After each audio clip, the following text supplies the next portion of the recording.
Basic Global Summit was definitely one close to my heart because I was playing with STK at the time, and going into the last game, we knew we had a really good shot at winning the whole tournament, and winning a global championship is, was something that we sought after our entire careers. So this game definitely meant a lot to me. Third, but they grabbed 10 points before doing so. Already splitting the circle, DG98 clears methodically as he spotted him.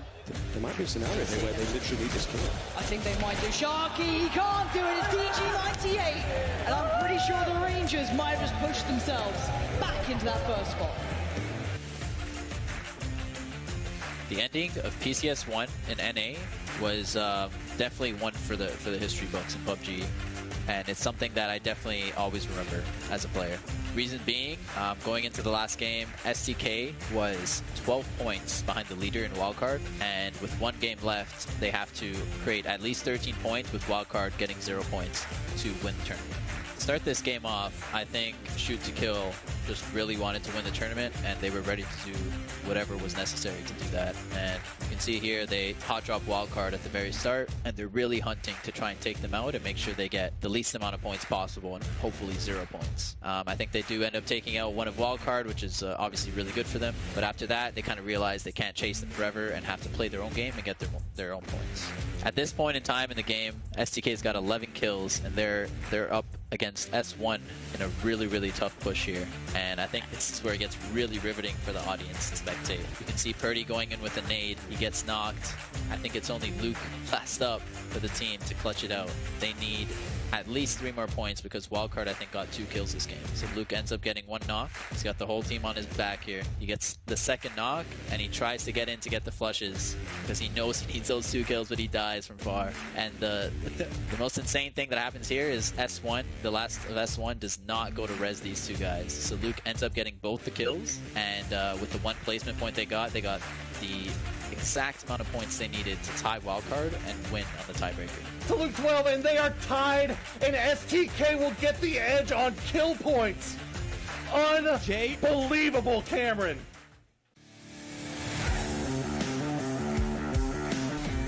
Good morning, good evening, good afternoon, wherever you're watching around the world. Welcome back. It is time for the ESL PUBG Masters America's Final. My name's Toffees. I am joined by Matchroom and Cammy D as we kick off the festivities here.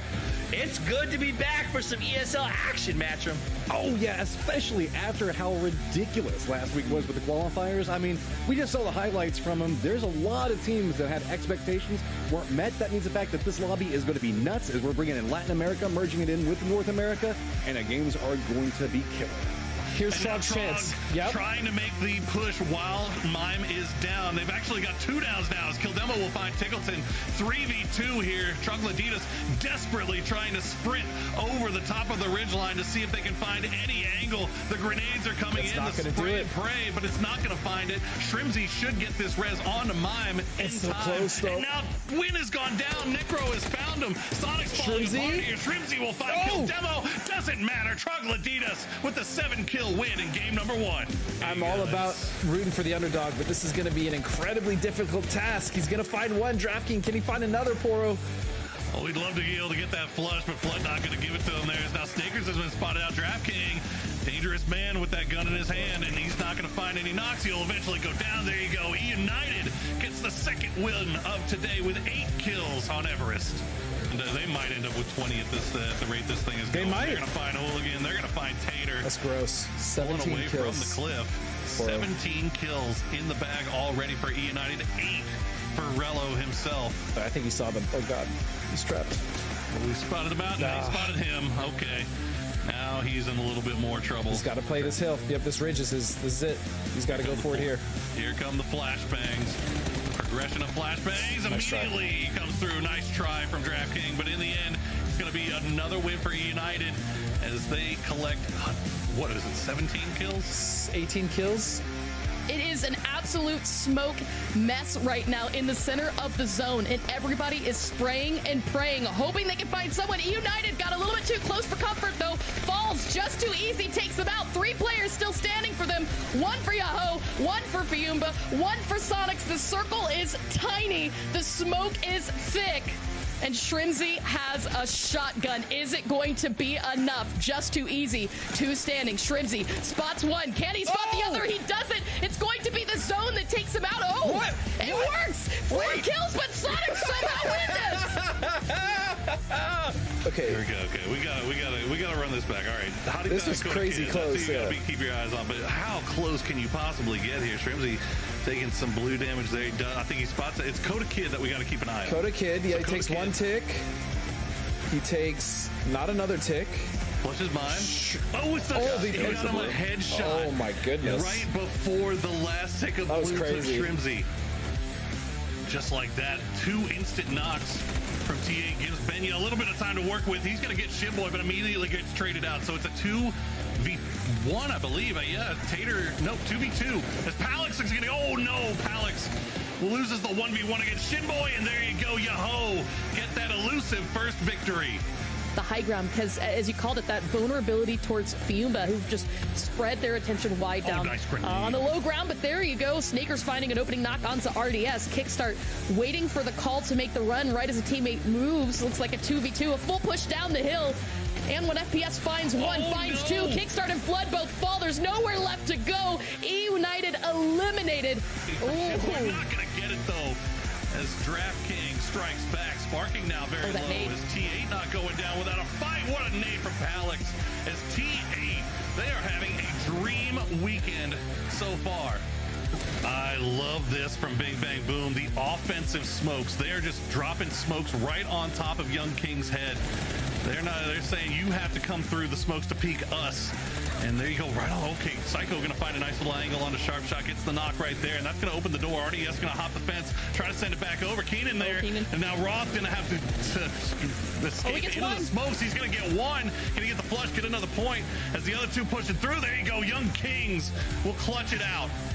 When we look at our leaderboard, the top half of it still has a lot that can be played out moving into next week, and I want to see who takes this week, reflects the best, brings it back in, because we know that whenever we talk about like our big study teams, some of them aren't here, so there could be some doors open given how much studying you can blow up and really come in after doing your homework and find that leaderboard. Absolutely. ESL PUBG Masters offers the chance for players to take that half play, go reset, and come back stronger. I can't wait to see what happens next week.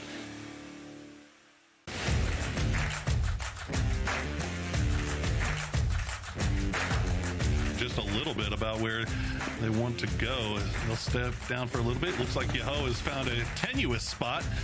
What is going on? They just sent it into the dip and they ran over half of the team. And they actually got the whiteboard. I didn't see how many were still left. There you go. Yaho going to open up onto Dodge as they make that pass. Are they sending it right in? They're going to go right on top They're of going Sonic. right in. Oh, no. I don't think that was that the plan? I think the plan was to just send it and hope not to get caught. Huh? Okay. Oh, well, okay. You know what? 10 points for that landing. There you go. Tokyo Manji Gang going to try to do the same thing, but they're going to crash right into Dodge here. They want the fight. They go 4 deep. They're going to lose Waters right off the bat here as Finna will hold the line here. Zealot going to push through. What a flash. Nice flash coming through from Finna as he gets Zealot. Can he get another? Finna for 2. Finna is on fire. He takes 3 down. It's down to just Colton for TM, and he's got 1 HP to his name. Hikerman doing work from the window. Can he get the flushes here? Colton, not even time to go for the heal. Dodge, what a hold on the long building. And Young Kings 22 or E United, pardon me, have actually been going at this for just a little while as they've continued to try to get into the zone. E United are using so much of utility. I can't imagine that they still have too much left after this. You see Rello's just down to smoke grenades and potentially a few flashbangs. So there you go, another flashbang. Keep that pressure. Waiting to see members get. Looks like Psycho's going to get one. When Flood comes back out, assistance. Oh, Snaker! Oh! It is an absolute smoke mess right now in the center of the zone, and everybody is spraying and praying, hoping they can find someone. E United got a little bit too close for comfort, though. Falls just too easy, takes them out. 3 players still standing for them. 1 for Yaho, 1 for Fiumba, 1 for Sonics. The circle is tiny. The smoke is thick. And Shrimzy has a shotgun. Is it going to be enough? Just too easy. 2 standing. Shrimzy spots one. Can he spot the other? He doesn't. It's going to be the the zone that takes him out. Oh, What? It works. 4 kills, but Sonic somehow wins this. Shrimsy, yeah, I need to see this because I still don't know exactly what happened. We saw him get the first pump kill. I see it now. It's the back member of Just Too Easy. He goes down to the blue. Wait. Was it? Okay. Yeah. You want to tell me it again? Yeah. Wait a second. Run it back. Keep it running. I don't know what the hell happened. Well, because it looked like Shrimsy died first, right? Like, am I crazy? I don't know. Look, maybe the back guy for Just Too Easy took 2 ticks. That's what I thought as well. But then looking at the replay, that's not what it seems. Here it comes. Okay. Here we go. Okay, we gotta run this back. All right. This is crazy close. You gotta keep your eyes on. But how close can you possibly get here? Shrimsy taking some blue damage there. I think he spots it. It's Coda Kid that we gotta keep an eye on. Coda Kid. Yeah, he takes 1 tick. He takes not another tick. Flushes mine. Oh, it's he got him a headshot. Oh my goodness! Right before the last tick of that was blue crazy. for Shrimsy.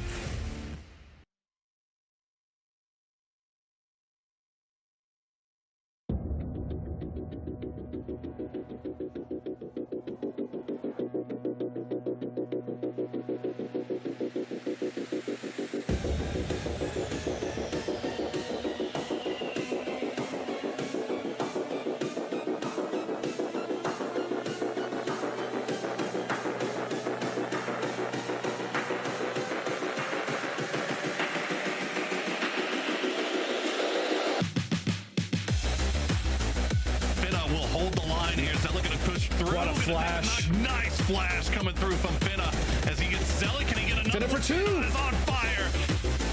Shrimsy spots one. Can he spot the other? He doesn't. It's going to be the zone that takes him out. Oh, it works. And when FPS finds 1, finds 2, Kickstart and Flood both fall. There's nowhere left to go. E United eliminated.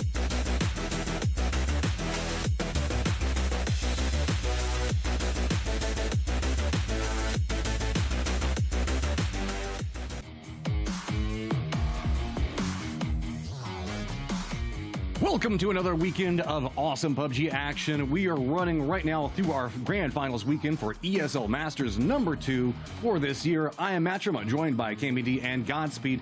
Guys, they're going to be talking for a while to break down a whole bunch of very interesting stuff as we're going to be moving forward. So I'm going to just jump right into all of the slides, get you through all of the stuff that you guys need to know moving into the rounds for the day. Most notably, we started off on 2 different continents in Latin America and North America, then merged them together to get to our grand final stage. We did have a weekend last week, but this is all about this week right now. The last 3 days of play are going on. What are they fighting for? Well, it's going to be $50,000 prize pool, all considered, $12,500 up at the top of it and working it down. But really what we're going to be talking about for a good section is going to be PGC qualification points. Note what we're looking at right here and how many points that can be run through.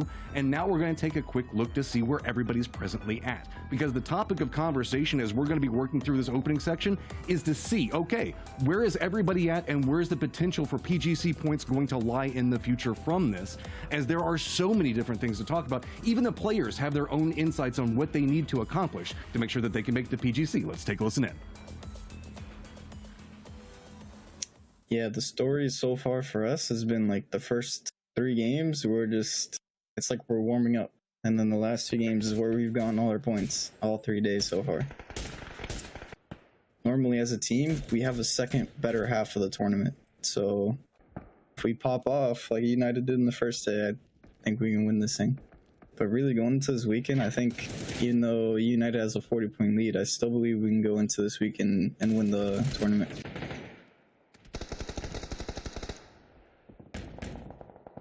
Yeah. We've got a whole spreadsheet on PGC points, and our target has to be 8th. Like, otherwise we're not looking good for PGC, so we'll have to, and Dodge have to do shit too. So it's like Dodge have to do bad, and then we have to finish top 8. Otherwise Dodge will overtake LG, and we'll have 3 teams fighting for 1 spot. I'm so sorry to walk. Imagine like picking up a roster, and then for their first tournament, they're like well and truly like underperforming. So very, very sorry, but I'm sure we'll kick it into gear. Like, it is a huge jump to like the teams in front of us, but I'm feeling really confident that we can do it. I mean, we've had a lot of hard discussions in between last week and this week, and I think we're all on the right track, and I think it'd be a much more obviously stronger wildcard going into this last week. Yeah, so we definitely need to talk about Bing Bang Boom versus Wildcard. And right now, Bing Bang Boom, despite not having like the 3 maps look good at all every single day, they are looking so much better than Wildcard. As long as BBB actually warm up before the games start, I'm really confident with them. It's the Wildcard question that's a really, really big one. Their fights on the edge, they used to be really good at. They don't seem to be winning them at all. So as far as, you know, Cal's win condition of we need to get 8th and Dodge need to do terribly, something major is going to have to change in how Wildcard begin to approach these fights of control along the edge. Yeah, I completely agree, but that also brings us, I believe, to our Latin American brothers between the two teams of Synergy and 22. Mudamos pouco o jeito de jogar, então para essa semana pode estar esperando uma 22 nova, podem estar esperando um melhor desempenho do que a semana passada e que vamos dominar essa semana, vai ser uma semana especial para nós e para os fãs e tudo mais. Sim, será um grande fim de semana para 22, reformulando nossas estratégias. Espero que dê certo, estou muito confiante, mais confiante do que na semana passada. Então pode esperar um novo Heaven nessa semana, uma nova 22 Esports, que vamos dar nosso máximo.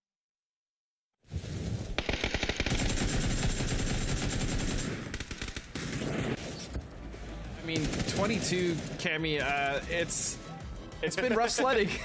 It's just been rough sledding for this team, right? They really haven't been able to get anything going. We see the few clips where they've gotten some kills, but even then, like most of their games, honestly, they're just struggling to make it past like circle 3 with like more than 3 up. They've just been losing people in rotations. It's not been the prettiest, but you know, 22 is a team that we've seen bounce back before in the past and give us some pretty good numbers as far as like a second weekend is going. So I'm really hoping for that for them here. As far as Synergy, they've been in it, Cammy. They've been in the mix and they've been having some decent fights. They really have, actually. They look like a completely different team when we last saw them at a major event, at least what sticks in my mind. Yeah, agree. Incredibly safe, but now they're actually being very scrappy, very chaotic, and they're picking up a lot of kills from like salvage games, from games where they may go out like 6th through 10th, but they'll still have like 3 or 4 kills to go along with them, and it's a slow and steady rise for them, even if they won't have those big explosive games. One thing I do want to see from them, though, is I want to see them take these fights faster, because oftentimes the reason why they're in a salvage moment is because they waited until it's too late to sort of try and take space, and they're having to deal with the blue and other teams rotating around them. I also do want to give a shout out, though, to Benya as well, who's been pulling out some amazing solo plays. If he's the last one alive, oftentimes he'll get like 1 or 2 before he goes down, and that, I think he's one of the biggest factors of why Synergy are in 9th currently. Yeah, and I mean, as far as his head-to-head, it's pretty lopsided. I mean, if you look at the damage, it's pretty on point, but as far as the actual total points, it's pretty big gap. And remember, these teams are fighting for PGC points, right? 22 is just ahead, and Synergy is just on the cusp, and right behind them, not far at all, is Trog. So they definitely need to get as many points as they can in this last weekend and just get something going, man. 22 really needs to get something going. I mean, there were so many expectations coming out specifically for Haven and how he performed at PUBG Nations Cup. To see them in the position they're at, I know a lot of Latin American fans are pretty worried about that position. I know a couple of you guys may be like, why are we even talking about PGC points? There's still a whole nother event in between here. If you're thinking about PGC points at that event, it's way too late. It's all about stacking up and figuring out, okay, can I get into a striking position now? Because once you start tailing in then it starts being like, well, I guess I've just got to win the overall thing altogether so that way I can move into the next stage. Like, I'm just curious, Godspeed, as you're trying to qualify for these different things, like, and you're seeing the PGC point totals as an ex-player, what was it that you were always trying to focus in on? Was it just you're trying to catch up to that other person, or what other factors are there? I mean, it should start at the very beginning of the year. From the very first event, you should be worried about PGC points, right? Because you can't just bank the fact that you're going to win either, you know, the final PGC event before it's all over. Excuse me, the final oh my goodness, the final event before the actual global event, right? So you have to make sure that you're stacking up. And in ESL Masters too, I mean, there's a significant amount of points that is on the line here for a lot of these teams, and so you're absolutely right. If you're waiting for the last event before Worlds, you're doing it wrong. And a lot of these teams are, you know, they have been thinking about it. You heard YK Kamukau talking about, like, we have to hit top 8. Like, there really is no other way. We can't just go into PGC 7 and just hope that we're going to get PCS, excuse me, PCS 7. We're hoping we're going to win it. They're all confusing. Look, we got CGIS, we've got PGC. The struggle was real there. All over the place. Like I yearn for the old school days where it was just NPL 1, 2, and 3 because we could just track it all together. See, ESL makes it easy too. Just ESL 1, ESL 2. Cam. Moving into this weekend, we've seen that the left side of the leaderboard is still very compacted, and I know a lot of what we were talking about is the movement that could be happening on the right side for PGC points all considered. There's still some opportunities in there, but there is a lack of chicken dinners being found where they're mostly being gobbled up on the left side. Yeah, I mean, that's the way that it is, right? Just because of the jump of points from second to first is always going to be huge. That's why oftentimes, sometimes you'll find in an event the team with the highest average placement isn't the one with the most placement points because they're like unable to really get those kills. I think Dodge might be a team that's in that situation where you'll see them tease the end game like more often than most other teams or like many other teams, but they just don't have the wins to really propel them forward. Fortunately, they also have Ethan at the kills and the rest of the team as well, keeping them in the conversation. But back to, I think, the original point around PGC points is that, I mean, it's the elephant in the room that we don't talk about them because, frankly, they're not here. But while we have a quick moment, let's talk about them not being here is Luminosity. And that is a great opportunity for teams like Wildcard and Bing Bang Boom to further fortified their position because those three teams, along with Dodge, are really going to be the ones fighting over that bubble positioning. And with Wildcard, with their current placement, that small gap that they have is not really going to be much going into PCS 7, where we know Luminosity is going to be ramping up in full power. See, Cam, I love you. See, I was about to say, how does this affect teams that didn't qualify, like Luminosity? But I was like, nah, that's too mean to Luminosity. I'm not going to make Cam be the bad guy. You did a great job in tackling it all there. So looking into this, one of the reasons we don't get a chance to really talk about PGC is it's so nebulously hard. There are so many other factors whenever we look at everything all together and how it all stacks. Most notably, we've got our leaderboard for this event, then we've got the PGC leaderboard that stacks up on top of it. So that's why we wanted to just take a moment and give you guys, okay, moving into this last weekend, this is why all of these different talking points are going to be so vital. Now then, we've talked about PGC points, we've laid that out. I've got to pick your brain real quick, and I'm going to just throw it out there. We haven't had a chance to really deep dive into Yahoo and their performances there. We just saw the fact that Balefrost had a phenomenal position as far as overall kills, and they've been doing a great job in making it into the late game, but I guess flashier, bigger plays that sometimes going and taking the chicken dinner away from them. Godspeed, do you think the fact that this track that Yahoo is on is going to be great for them this event as well as PGC? I feel like for this event, yes. PGC, I mean, that's a whole different can of worms, right? Just simply because of the teams involved and all that. But as far as this event goes, I mean, just looking at their stats, like Yahoo have turned a lot of their bad games into decent games, and then the games that they've taken control, I mean, they've really taken control. They've only won one game this entire series so far, but the amount of times they've placed in the top 4 and just gotten a good amount of kills has been very consistent. And ultimately, if they can just keep that up, again, they don't even really need to win games. I feel like Yahoo is in such a good position to continue this trajectory, to staying in the top 3. And honestly, again, with the addition of Bale to this roster, they've looked so solid. So yeah, I think Yahoo's going to do just fine this weekend. 96 points, I believe, overall kill leader, all considered. And remember, Balefrost was like, what, 36 of those? So he's doing pretty okay, all considered. Cam, looks like you had some insight that you wanted to toss into that one. Yeah, just Yahoo, they're it's like what Godspeed said. Yahoo are not the flashiest team because they don't get the wins, but they are consistently into the mix, getting a lot of kills throughout the mid game, leading into the end game.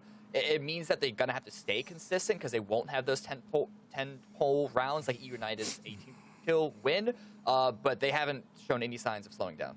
Yeah. Well, I know everybody is like, okay, PGC points, all these like imaginary numbers that are going through their head. Instead, let's just go ahead and move into the action. I promised it to you right off the get-go. We've got Porosaurus and Clover. They're going to be walking you through all the action today. Take it away.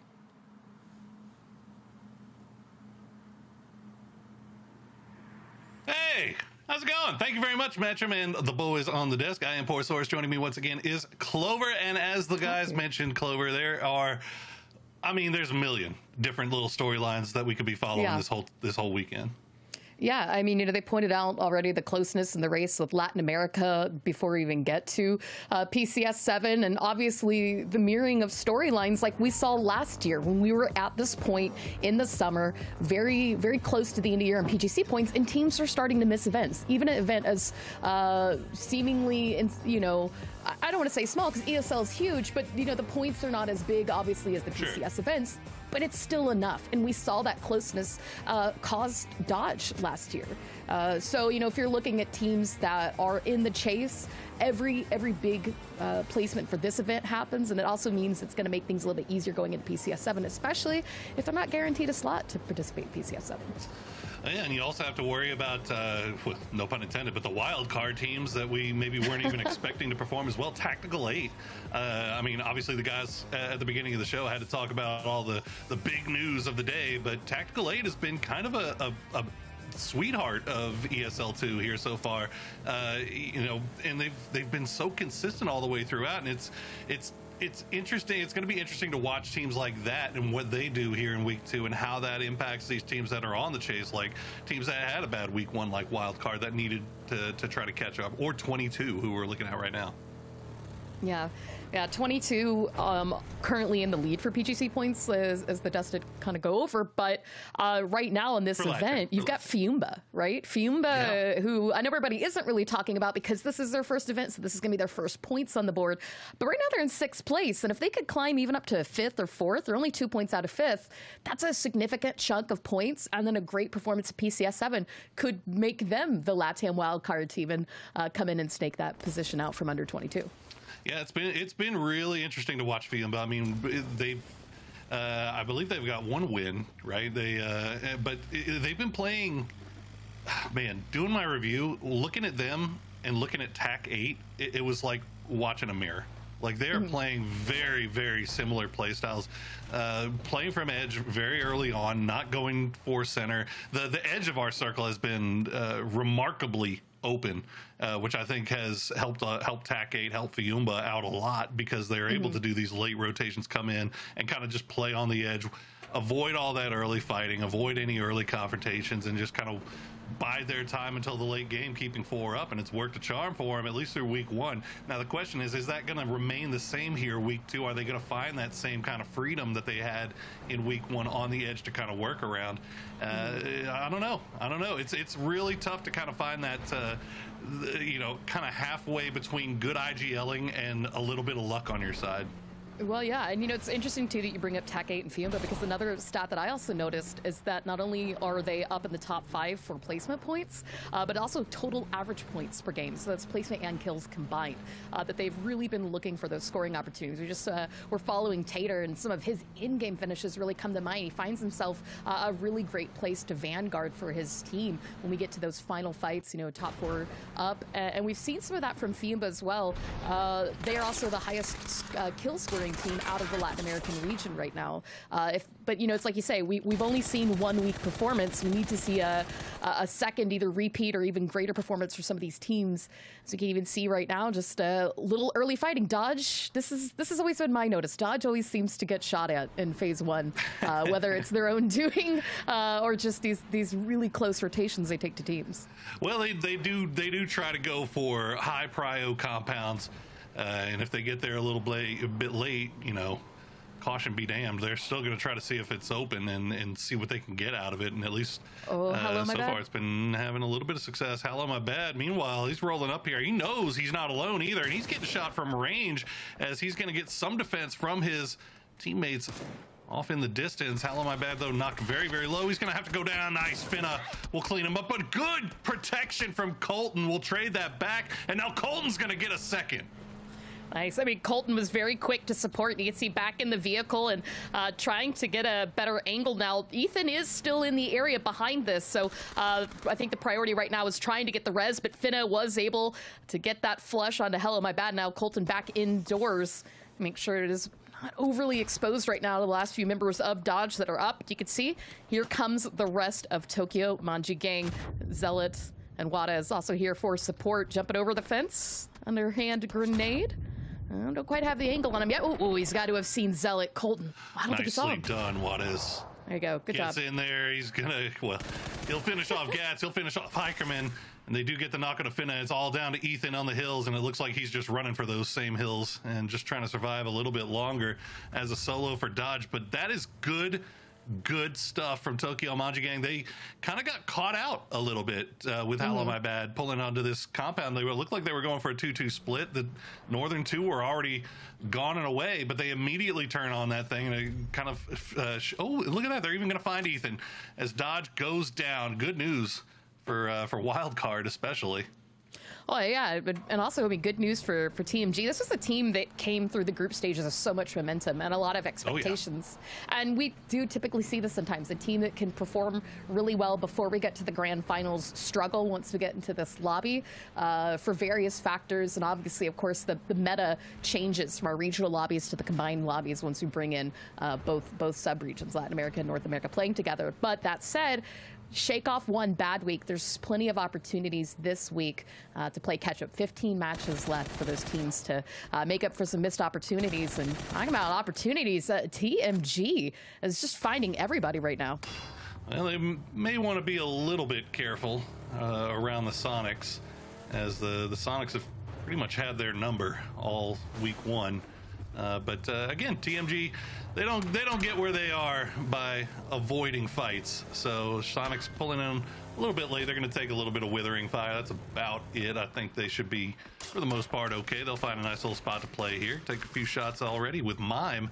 Mime has had a heck of a tournament so far. It's not really showing up in the numbers, but man, I can think of about 3 different times Mime has just pulled off some crazy, crazy solo stuff. Yeah, I really think that when we talk about each individual player of Sonics and we break down, typically mine does get to be the one that's talked about the least. But when you're a team that has been performing at this caliber, it's so high, it's sometimes hard to miss everything that they've been able to accomplish. And Sonics, although only in 4th place right now, I've had a kind of moderately mild couple of games where they even have won. They've still won out with lower on the kills. They've really been focusing on, I think, placement in the circle, in-game priority over kills, in the way that, like, right now looking at Yahoo haven't really had those winner chicken dinner moments, but have found double-digit kills probably more than any other team. They sure have. I think, if I'm not mistaken, I think they've got about 5 so far in this tournament. And Sonics, meanwhile, not a single double-digit kill game. Now, in ESL 1, they managed to pull out 5 of them, and in PCS 6, they managed to pull off 5 of them. So it is a little bit rare to see Sonics not get those big kill games. So I feel like we're ready to regress back towards the mean here for Sonics, and it feels like, everything that we've seen so far this year from the Sonics has pointed to them being an even stronger team in week 2 than they've been in week 1, which is that's tough news if you're United, Yahoo, Dodge, all these teams that are in the chase, because you got to know that Sonics most likely poised to start kind of picking those points back up again. Yeah, and that, that is a thing to note. I know historically in the past as well, United, especially in their previous PCS performance as Oath, have had really strong finishes to some events. So I'm curious, having such a strong lead, if that's still the type of momentum that we would see from that team. Yahoo, once again, I think just proving that their sheer fragability, the brute forcing of this lobby has really paid off. And right now they're 7 points out of the lead. So, but, as you say, the surprise of seeing teams like Dodge back in a great form that we haven't quite seen them since 2021, which I want to say was their PCS 4 performance. I had a really, really standout time. And again, as you called, TAC 8 and Bing Bang Boom, also a little bit low. I believe it was, you had a stat earlier that you tweeted that I thought was so interesting on Bing Bang Boom. Yeah, Bing Bang Boom, really interesting. First 3 games of the day. Every single day in week 1, it was a couple of points here, there. I think they had 5 on day 1 in the first 3 games. They had 12 in day 2 and 3 in the first 3 games, and then the map change comes, and it's like a switch flips for them, and they just start farming. And it's crazy. Like, it's what is it? So in the first 3 games, all throughout first weekend, they got 29 points. In the last 2, all throughout the first weekend, they got 77. So the map change really helping out Bing Bang Boom a lot. But I mean, there's definitely other stuff that you can kind of look at from that squad to be happy about. I mean, the fact that if they are really good at getting all their people from Circle 5 to Circle 6 if they can get to Circle 5. And which is one of the hardest things to do, is you get to Circle 5 with all 4 up. If you get from C5 to C6 with all 4 up, you're looking pretty good for the end game. And Bing Bang Boom has been really, really good about it if they can get to C5. Yeah.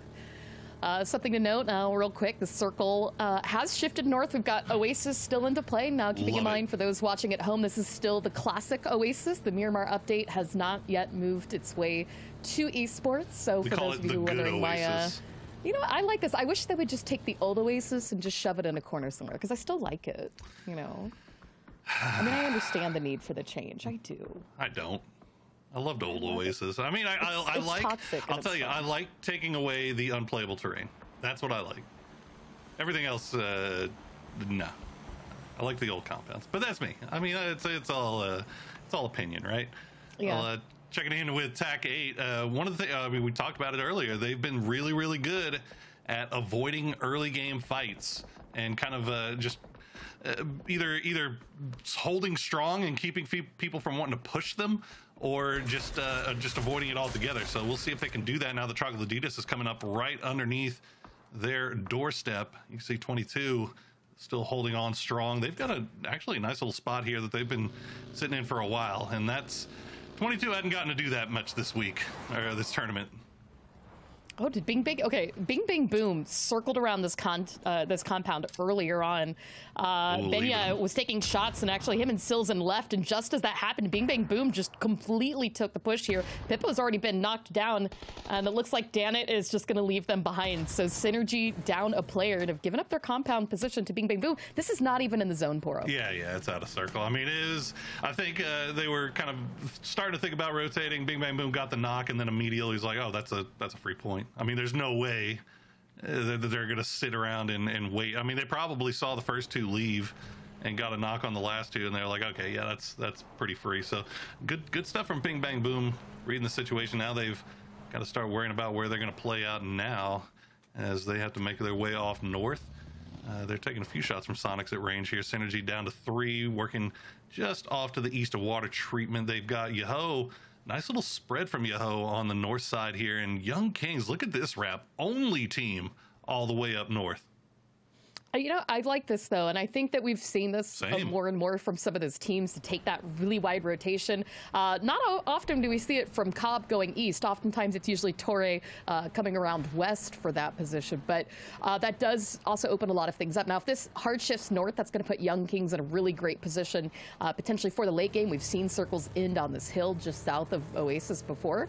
But if it hard shifts to the south, then that's going to make them really vulnerable to a lot of those teams. So a bit of a risk reward for this. But when you really look at how stacked up the lobby is everywhere else, I mean, it's the smartest play they have because it gives them the most space. Yeah, it's kind of a departure a little bit from what we were seeing from Young Kings. They're sharking the edges of the circle. There you go. And then this decision gonna pay off for them pretty nicely here. And now all of a sudden that southeastern section is looking real spooky, as a lot of teams have to fight their way into not a lot of territory here. Yeah, you can see, I mean, SCG taking exactly that wrap around the Torre little corner, potentially crossing the street. I mean, the street crossing, that's a huge vulnerability aspect. So even if you want to play at the top of the hill, you've got those buildings and a good line of sight. You've got to get there without everybody being able to shoot you in the back just too easy. Set up. You can see 22 and Synergy trying to traverse the mountainside, staying out of line of sight from Yaho, but this is still not the best place to put down. As you can see, Haston's going to take a little bit of damage there from members of Synergy. Shinboy now in a good position. Does get that knock onto Dean Zera. Tries to pick off a second one. It looks like focused first on making sure he gets to secure that kill and doesn't get stolen. Oh, and those second shots are going to land on Vinny as well. Yeah, 22. I mean, they had that spot. It was inside the circle on the very edge, and it looks like Trog backfilled them. So they... Man, I mean, what do you even do? I mean, they knew they had to avoid the line of sight of just too easy, so they had to take their Muranos and whatever vehicles they had uphill, and that wasn't going to pay off. And now Mime is going to find Rusty Zera. Necro has grenade in hand. H-Win has gone down. Shrimzy's already flushed.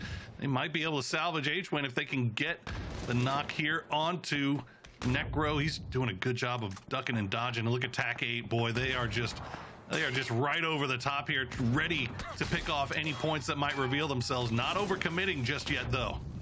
Yeah, you see Palix and Zenny are taking peeks from their compound at the top of the hill, as you called out. But right now, Troglodytes with a lot of nade pressure, keeping Sonics from pushing too hard to give support to H-Win. Mime, Tiggleton turning a bit of their own on those nades.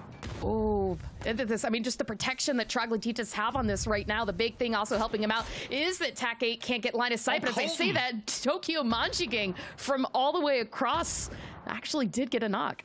I mean, they are on the edge of the zone right now. They have not moved just yet. They're just scouting out everything. Now, Tickleton might be able to take the last one. Posa is going to get spotted out and taken down. And that'll be the win there for Sonics to get the res on H-Win as well. And meanwhile, TAC-8 just kind of still hanging out up there, not getting involved. They're just taking whatever they can find. I mean, Bing Bang Boom threading the needle again, this time between Wildcard and TAC-8. You could see Hooligan and the rest of TAC-8 just keeping shots, that pressure onto Bing Bang Boom, not letting them to take out that position. And I think Bing Bang Boom realizing that this might not be the best situation to drive through anymore. A little bit too slow of a rotation. We're going to take the rest of this on foot and make sure that they remain out of line of sight for both of these two teams and potentially stay in this sandwich before the next circle shifts. If it shifts down south, this could be a smart play for Bing Bang Boom. See how it plays out for him here as the circle. Okay, it's going to go right on top of Just Too Easy. So we'll get a nice little 50-50 with the road splitting. And now all that drama that we saw on the southeast is going to move over to the southwest as Young Kings back in their vehicles, back on the move. They've got company up there now, though, with SCG and 22. Boy, if there's a team that could use a little luck to start off the day here, it's SCG. Yeah, and you can see, I mean, Wildcard, the rest of the teams right now taking rotation. They're about to run into Fiumba, just the other side of Synergy. Damn it. It's going to get Waikakumu go down very low. Didn't find the knock, but oh, there you go. Silzen with the assistance gets a second one. Adam falling here. Synergy have 2 knocks to show for it. If they can get the last of Wildcard, this might be a very quick wipe, as you can continue to see on the minimap. More teams rotating by. There goes Wildcard. I gave Bing Bang Boom a little bit of a freebie. They are going to take quite a bit of damage, but you can see some of that is actually even far at range from some of the other teams, I think, including Fiumba. Oh, they're getting torn apart. I don't know if this was the spot that Bing Bang Boom was looking for, but yeah, that was questionable rotations there from Bing Bang Boom and Wildcard. Wildcard, I mean, it felt like they were funneling in one at a time instead of all being together. And Synergy, I mean, that was fairly easy. I mean, no sweat off their backs here, off their brows, as they've got 7 kills now. They've got a good spot in zone. Fiumba maybe starting to creep over here, but Fiumba going to do it on foot as they've got a hill there. Now 22 going to find and 1 FPS. Haven gone down. Vinny gone down. 22 out just like that.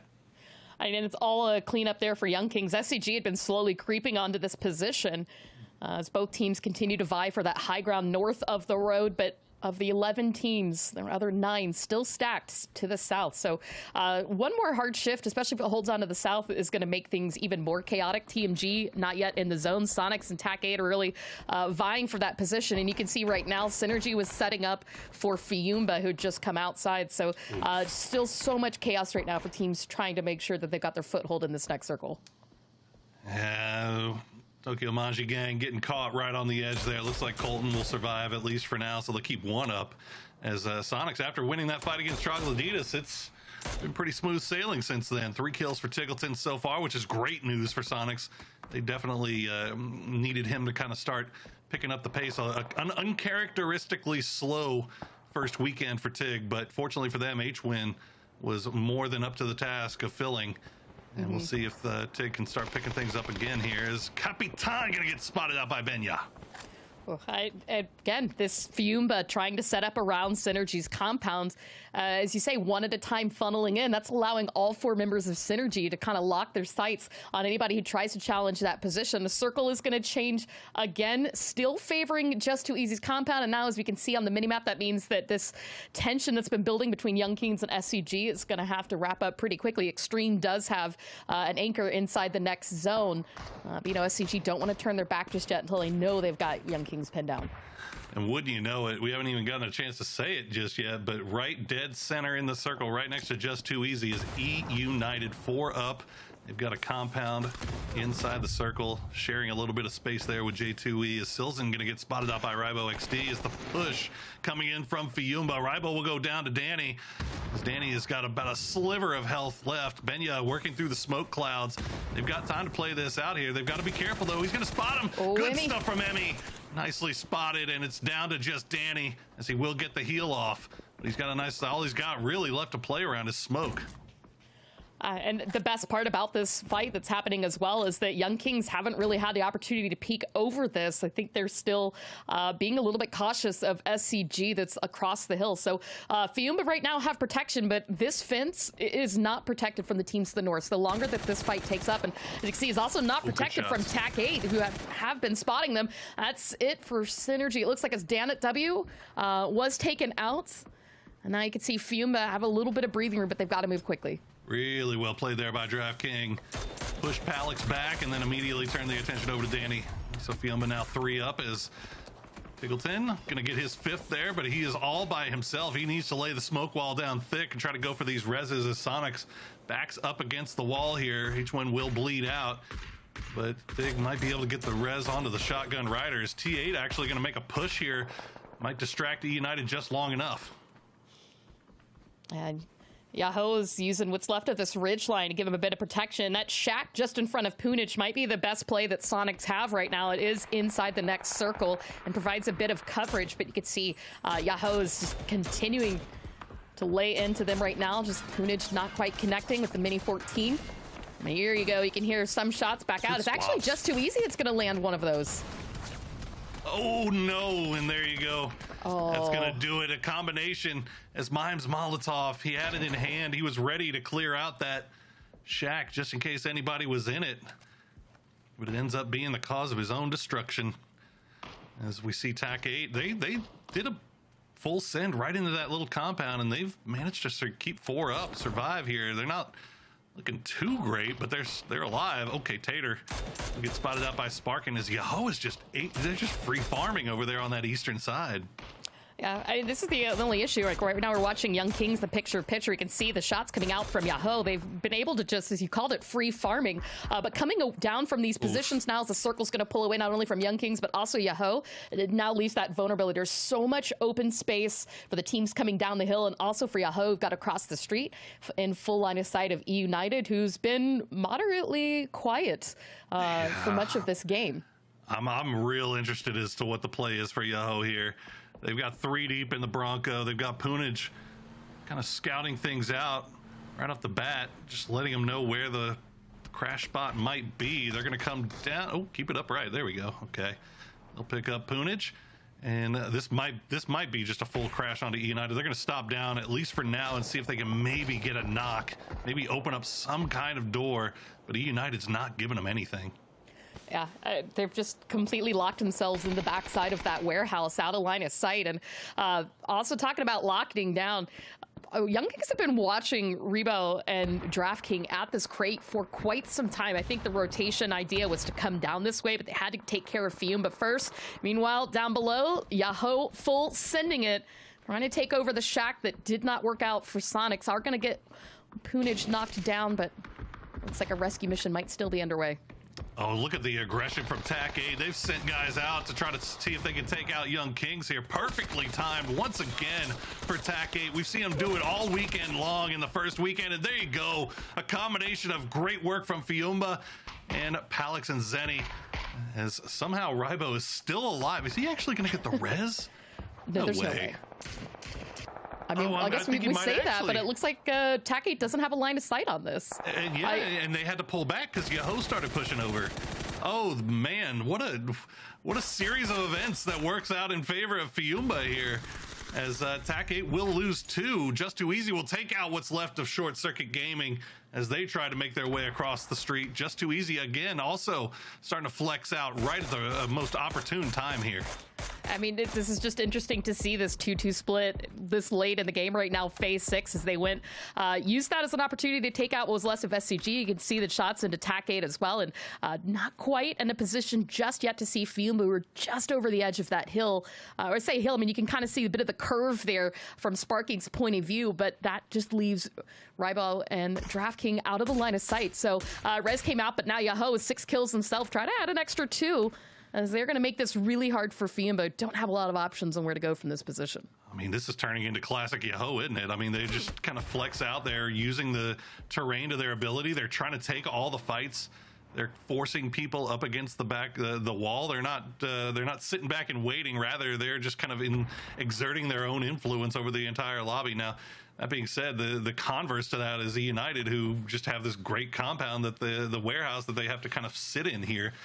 They really, I mean, I guess they could flex out, but it almost feels like there's just too much. They're surrounded on all sides, really. So maybe not the right time just yet for E United to leave this and start working these hills. I mean, you can just see on the flyby as well what type of terrain everybody has to play with. They got a little bit of hills and just too easy. Holding onto their compound as long as they can, it gives them a bit of a line of sight. But beyond this, I mean, there's not a lot of positioning that they can have. Not a single member of the team just yet is inside the zone, and the best position might even to be pushing just outside of United's compound. But you can even see that makes them really vulnerable to TAC 8 in that shack. That little road just kind of comes down into the warehouse. So watching with the blue, that's where you're going to start to see some of these last teams walk in. Fiumba also in that same position. They can't really do anything. And they're just going to have to walk it in with smoke. So waiting for time to come down and hope that potentially Yahoo or TAC 8 might be distracted by one of the other teams coming in. I should mention that during the week, Just Too Easy did make a roster change, and they have replaced Nahibol with Harold. Harold, a long-time Latin American PUBG player, played PGC 2019 with he was W-Click, played in GLO Grand Slam with Bitloft, so a guy who's been around a very long time, and so far it's working out a treat for him as they've managed to keep 4 up to the late game. They've got a lot of work ahead of them for this late game here, and if they can get rid of Fiumba, that's going to be a step in the right direction. Yeah, and just as you said, keeping 4 up as well, Tarito went down to the zone, so that pressure we've been talking about right now, both teams trying to get their spot. Fiumba using the wall for cover, but it's still not in the circle as their smokes are beginning to deplete, praying that Just Too Easy is not coming much of that threat. You can see just the crawl coming out. Coda Kid spots one. DraftKings had been knocked down. They're trying to see if they can find Rebo. A little bit of spray and pray. Oh, Coda Kid, don't shoot your teammate. Get a little bit close. It's going to spot one. The trade actually comes out. Rebo gets down. Harold and Coda Kid. One member still standing of Just Too Easy. Fiumba, the last breath, take out what was left of them. And now we've got just 3 teams still standing. Poro, Yahoo, and E United coming into this final fight 4 strong. As it's just Zenny now for TAC 8. What an incredible stand for Rybo there, as he does end up going down, but boy, he made Just Too Easy pay the price for it, as he ends up taking most of them with him. Now T8 down to just Zenny, and okay, Shinboy's going to spot him. There you go, 4v4 for the win here between E United and Yahoo. Worth mentioning that E United has had Yahoo's number in straight up fights all week long. In the first week, they I think they were ahead of Yahoo 17-8 in terms of kills going into this final fight. We'll see if Yahoo can turn that around, as they are very much fragging right now, whereas E United has been kind of, well, just sitting in the compound. 2 different ways of getting to the end game here. You know what? And something of note too, Poro, Yahoo are 1 point away from a double game again. So even if the chicken dinner does not come, they're still going to stay on track for the amount of points that they've been able to put down in games, not just in placement, obviously, but in kills. So one of the reasons that these 2 teams have just been so deadly on the leaderboard is the way that they've tackled the late game. United making sure that they conserved as many resources as possible for this final fight. You can even just taking a look at seeing what nades and meds are available for them and how healthy their armor is. And as I say that, Kickstart takes a bit of damage getting shot from Poonage. You can see they're being very careful right now not to overextend or allow the other team a bigger advantage in terms of getting too close. Yoho, one of the most efficient teams in week 1 in terms of knocks to kills. 96 knocks, 96 kills, and 10 kills stolen, as they have been not leaving anything left on their plate here, as United trying to lay the smoke wall down. Actually, I think that smoke wall might be coming from Yoho, forcing EU to kind of push in there. Snakers will go down, Punaj will as well. The trade coming through, nobody going for the res just yet. Looks like Kickstart will be the first one to try to pop Snakers. Now Shimboy on Punaj, so they'll try to get it back up to 4v4 as Flood holding strong, but that smoke wall's rapidly going away here. And we see a bit of flashbangs. Looks like Balefrost's going to throw that last Molotov as one of the final damage throwables that Yoho had going into this fight. The res did come back out onto United, so standing back up forward, we could see heals just about coming out. Flood popping off that first aid kit as well. And just as I say that, Rello starting to connect damage into Balefrost. Finds him down to about half HP. Shots into the smoke. Trying to get away for a better angle. Spots one. Sparking gets the trade, but falls down here. Yoho pick up the win. 13 kills and a chicken dinner. And sweet revenge for Yoho against E-United, who, again, E-United has had Yoho's number in terms of these straight-up fights. I mean, they've been, what did I say it was? It was 17-8 out of all the engagements, all the times that E-United have fought. Then these two have fought more than anybody else in the lobby. They run into each other constantly, and E-United has had Yoho's number. Finally, Yoho gets the better of them, and what a play from Bale. I mean, you could see what the plan was from United. There was a really smart, slick push from Rillo, but just almost instantly that AUG doing work. Yeah, and I mean, my brain even goes back, you know, a couple minutes into the game when they had to cross the road coming off that eastern hill. They had that line of sight to play from, and it looked like a really risky rotation. Not only did they make it, but they got that res up too, and were able to come into late game as 4-man strong. And it's just the smart micro plays like that throughout the game that really put Yoho in such a grand scoring position, but also a position for that win. So just greatly played by the team. Even still, yet again, it's our two big hitters in the lobby that are fighting for first once again. So the points keep going to those that already have the riches here. Well, we are going to take a quick break before we throw it over to our analyst desk to talk about game one. We wanted to let you guys know that Destin is out. It's the latest 8x8 map to enter the rotation, featuring new utility items, vehicles, and weapons. Make sure you go and hop on with your squad to check out all the diverse new biomes like the skyscraper packed downtown Ripton, and my personal favorite, Clover, the concert venue with the giant floating chicken and the Ferris wheel. Can't say it enough. What's your favorite spot? You like that one? You know what? I really like the swamp because I'm really a big fan right now of the boat. I like driving the boat around. Everybody likes driving an airboat around like Gator. Well, we're going to take a quick break. When we come back, the analyst desk will break down game number one.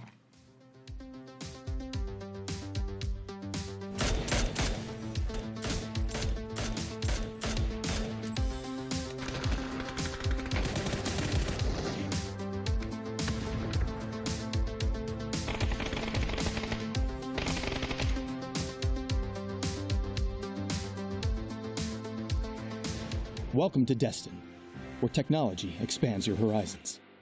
This is Ripton, the world's premier self-sustaining city. We at Tithonic Industries pride ourselves in our ability to provide a completely energy-efficient way of life. We've developed top-of-the-line energy facilities scattered at key points throughout Destin, providing power to the entire region. Explore the moss-covered waters and the quaint villages to the north, the dunes to the west, and all the attractions in between. Now, that's only a taste of what our city has to offer. We at Tithonic Industries can't wait to welcome you to Destin, where technology expands your horizons.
Number 1 and number 2 starting it off, and as our final 2 inside that last game. And while it's been EU United that's been regularly making it hard for Yoho, Yoho finally manages to get the upper hand in a in-game circle. And I match them, got Cam, got Godspeed. We're going to take you through everything inside that last round. Okay, I want to jump into something real quick before we go into the highlights and whatnot. Yeah. And Godspeed, you were talking about Relo so much and like about how his great shot calling and the positionals, because we were talking about how United can get into positions in Circle 3 that can get them into the late game.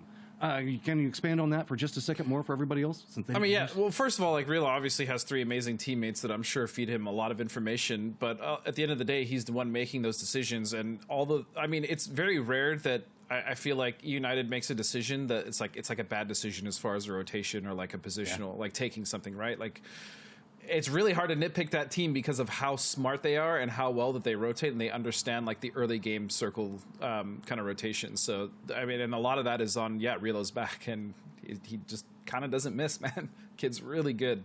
He's so good at finding prime positions for his team to play from, and that's a big factor for him, because just getting to the position, that's fine, but then you have to be able to hold it, as 22 has been encountering a position where they can get there, but then they have some problems that happens afterwards. There's been some deep dive fights, and that we did have some Latin America versus Latin America there at the end as well. But notably, we did get Fiumba finding some steps inside that one. Yeah. I mean, listen, Fiumba, they are. I was saying this last week that Fiumba are really good at just adapting with whatever comes their way. They actually don't have so much a signature style like a couple of the other teams do. And this circle, being all the way up north with all the little mountaintops, it threw some interesting sort of rotational decisions their way. But I think we're actually going to get into that a little later. Yeah, we're just going to go ahead and switch it back up and go into Yoho. Cam, go ahead and give us a breakdown of what you saw in the last game. Yeah, so one thing I really wanted to look at is how Yoho approached this circle. They're really good at fighting on the edge. You can see them here trying to deal a lot of damage to 22, but it's this position, getting to this position, that I wanted to call out, because we saw Sonics actually die from that spot, and that is because of the high ground surrounding this area, with teams like Young Kings were standing on, Tactical 8 were on it before they moved to the shack in front of them. But then once the circle closed, Yoho from their side edge swung into that position, and that's where they were able to take that fight against United. Yeah, on top of the fact that like they made sure that they were the last ones on that edge so that they could make that rotation. It's just very smart stuff from Yoho. And then obviously like Synergy had some really crazy fights, and they actually came out of this game with a lot of kills. I think before they even fought Fiumba Cam, they had like already 8 kills to their name. Obviously 4 of those being unfortunately BBB, but Synergy just continues to impress, man. And Benya has been wonderful. Obviously Silzen is, I mean, he's just been an absolute powerhouse from Latin America since the beginning, and this team it's really grown on me, man. I really like this new roster. Also, Tokyo Manji finally getting some much needed points and a nice early fight against Dodge. That was a good look for them for sure. We had so many hopes coming in from them based off of the qualifiers. They showed a lot of strength, but that kind of died down. But in fairness, I mean, Yoho and EU United have been eating a ton of those points. And with 23 points they managed to pick up in comparison to EU United's 10, it's only going to get more spicy as we go. Just Too Easy and Fiumba each both picking up 10, as well as Tactical 8 right back behind them, who has been continually impressive in finding their ways to the late game. And there you go. It's going to be Yoho that's now in first place. EU United back behind them, and yep. Sheesh. There you go. Listen. I just said that Yoho don't usually have like tentpole games to give them huge spike in points, but they just had a 23-point game. So it turns out I was wrong, and Yoho can do it all. They can do it all. I guess. Whatever that team. That's how the players do that. We say something like, "Oh, this never happens," and then that one game they do it. Yeah, I was right up until that point. I just feel like whatever kind of strategy or kind of juice that Yoho has found this event, they need to continue this, because this has honestly been one of their best performances. Again, and I really hope they can keep this consistency up, because if they do, I mean, that's another incredible team to add to our already top teams in the Americas, and I mean they're killing it right now. You hit it right there. I mean, Yoho, we've talked about them a lot. They can contest in those top couple of spots repeatedly, but the consistency to take that first place position has been very hard for them to hold on to. Now that they've got it, and then now picked up a good game at the start. We talk about momentum a lot. Coming in off of a 23-point game on game one is just going to make everything from here on out more and more spicy. And I know we got two other Texans in here that love themselves some spicy food, so we're going to go ahead and throw it over to Clover and Poro. I do love spicy food. I mean, who doesn't? But I need one thing, though. Can we go back and can we clip that part where Cameron said I was wrong? Can I get that clipped? Yeah. I actually would also like a copy of that. Directly injected into my veins. 10 pole game. They've had 6 double-digit kill games, Cameron.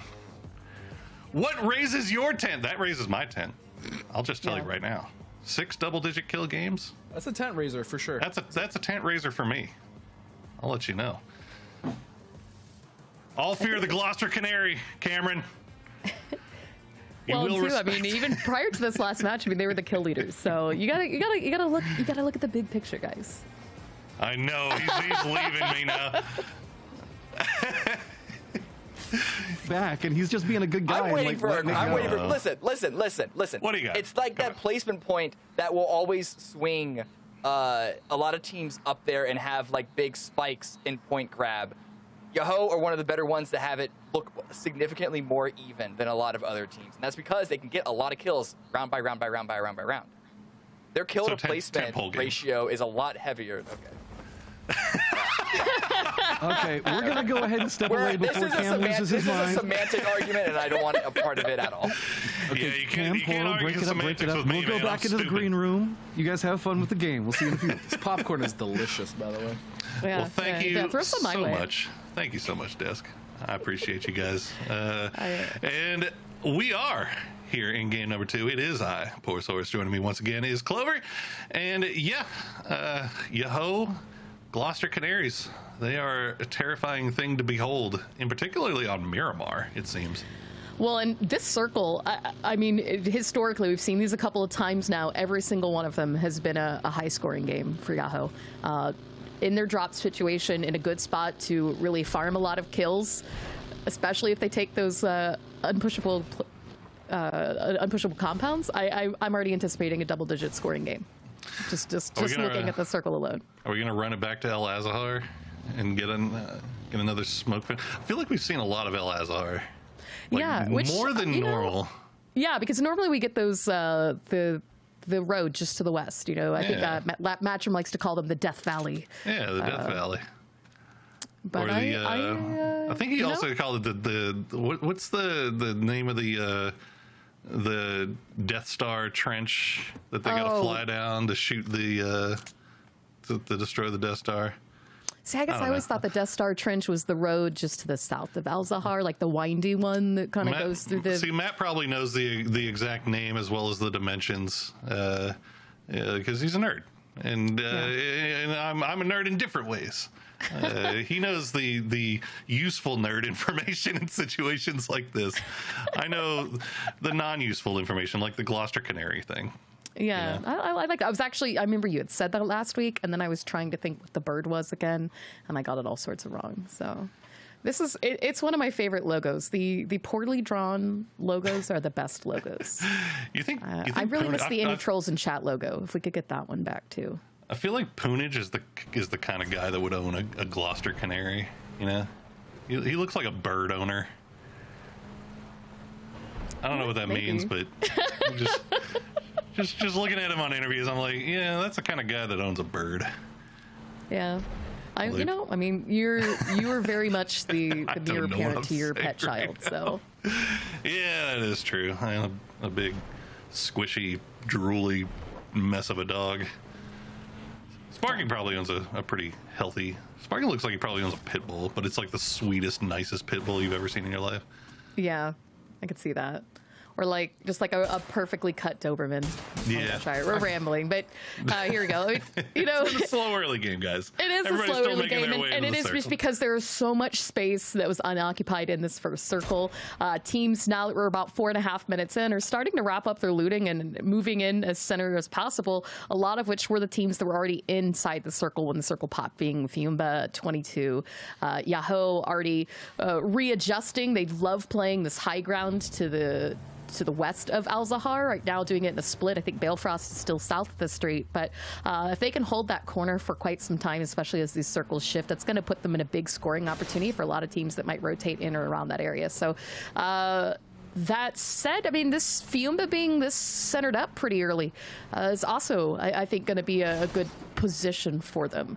Not having to take those away from everybody situations where they're not able to score. Yeah, this is one of those weird situations where it's like, okay, is it better if you're a team that's playing the edge and likes to come in late, like TAC 8 and Fiumba do? Is it better to be outside the circle or inside the circle off the pop? And this is now 2 games in a row now for Fiumba and 22, actually, where they are kind of in the center of the circle right off the bat. And obviously we saw Fiumba have some success with it that last game, 22 less so.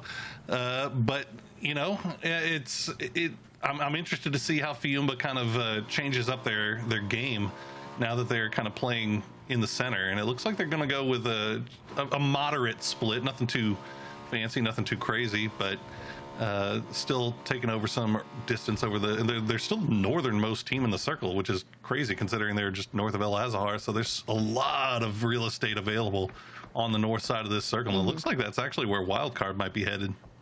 You know, and it's still a good play. I know we've talked about the fact that this has been a lot of circles in the Al-Zahar area, but we still have also seen some that have gone north of that position. So with Terra Branca, Cruz de Valle being entirely open, that's good for these early games, especially as you kind of pointed out, a couple of those teams being those edge fighting teams. We know that the phase 2 shift in Miramar oftentimes can be a hard shift.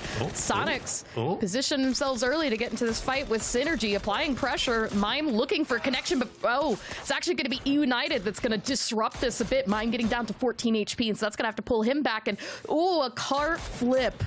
H-Win looking for that one last shot onto Danit, but he's going to crash right next to his shack. And H-Win, let's go. Gets that knock.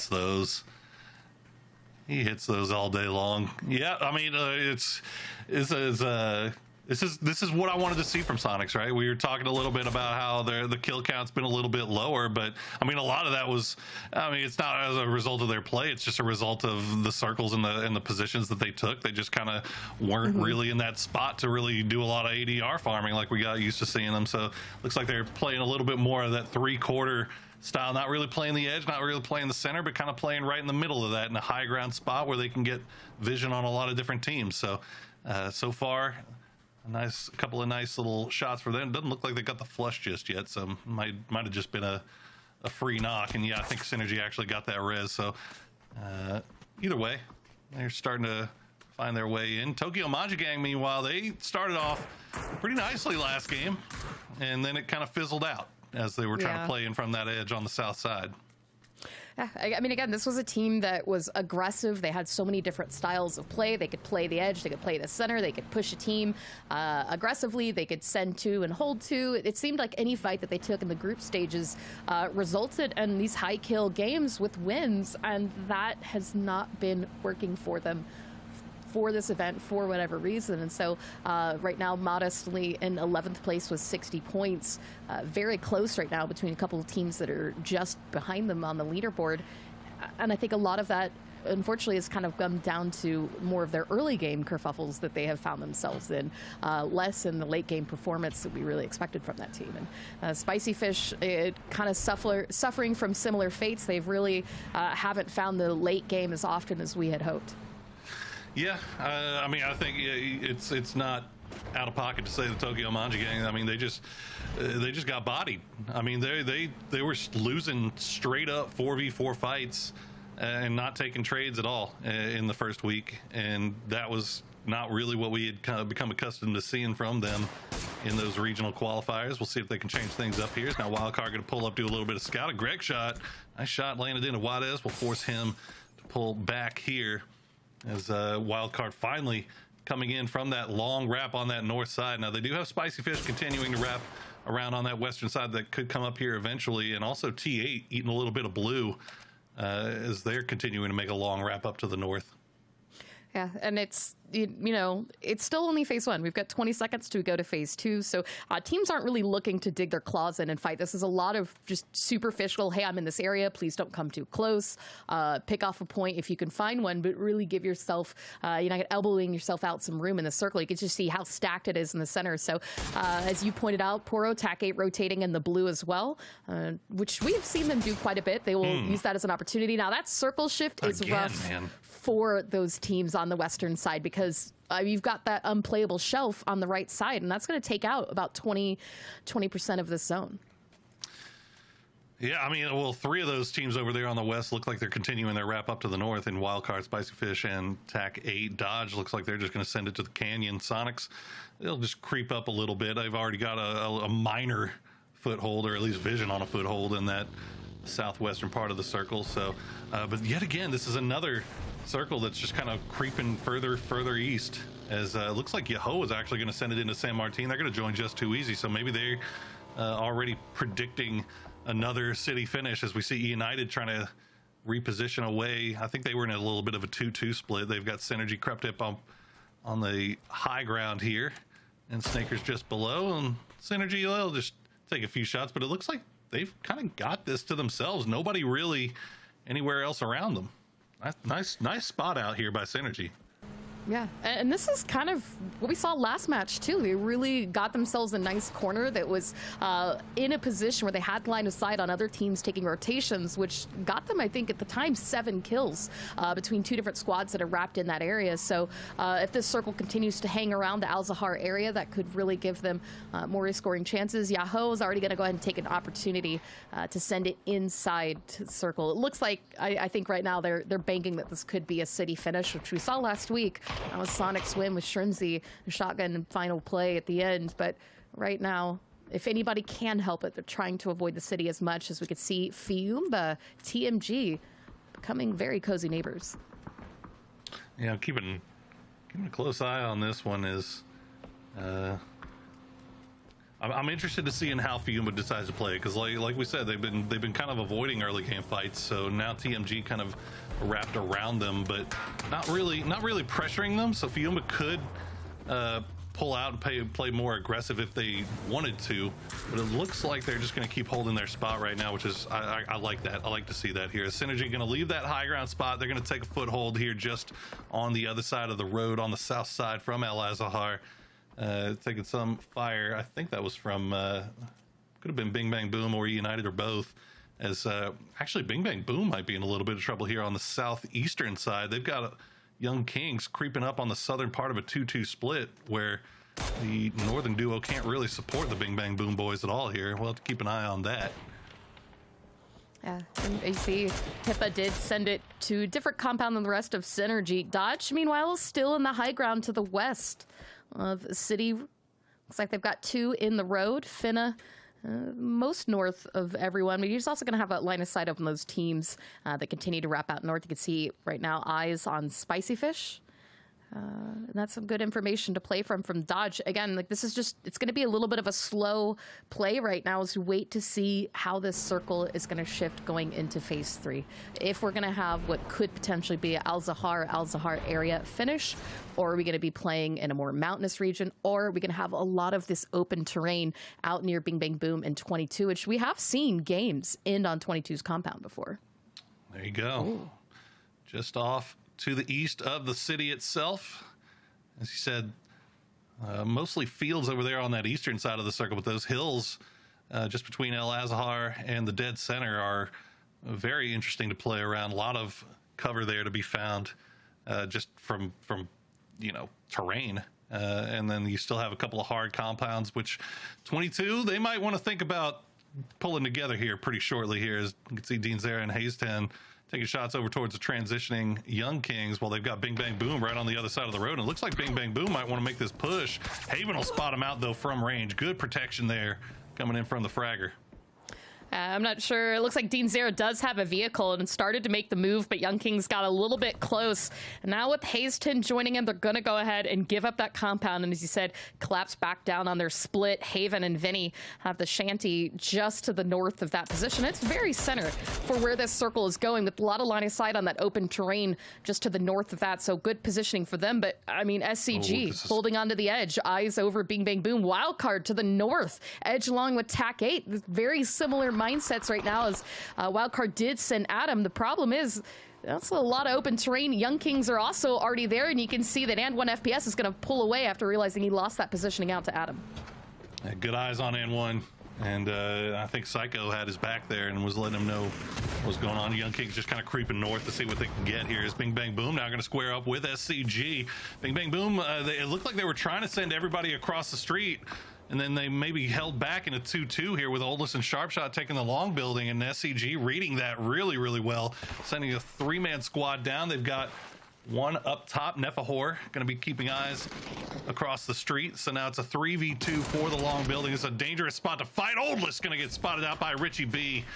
As Richie B down to 28 HP, we'll have time to stop and heal here.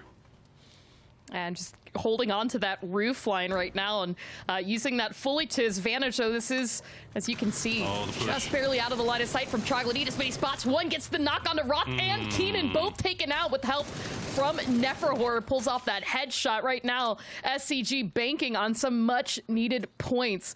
They've got to flush out what's left of these knocks. You can see Sharpshot working on getting a res. Meanwhile, the picture-in-picture, that fight to the north is still continuing. Wildcard TAC 8. That compound that we saw Adam in earlier, still being played for by both squads, but it looks like Wildcard for right now are going to be able to recover. Palix hang out behind, but still, Short Circuit Gaming, Richie B with this nade. Might just be enough to find a knock. Oldless falls here. Can he get the last one? Sharpshot trying to run away from distance, but does get spotted out by Nefahor. 4 kills now for SCG. And they've won out the bottom corner of this, but just below that, Poro, look at that Rello, Flood, United. Creeping over the ridgeline. And the circle has popped again, and it's going to go hard over to the west. So still City in play here. And a couple things there. Bing Bang Boom, man. That was a very ambitious trying to send those two back over across the street to go provide support. I mean, they just got absolutely eaten alive here. And then Wildcard, what a great hold against T8. They keep all 4 up.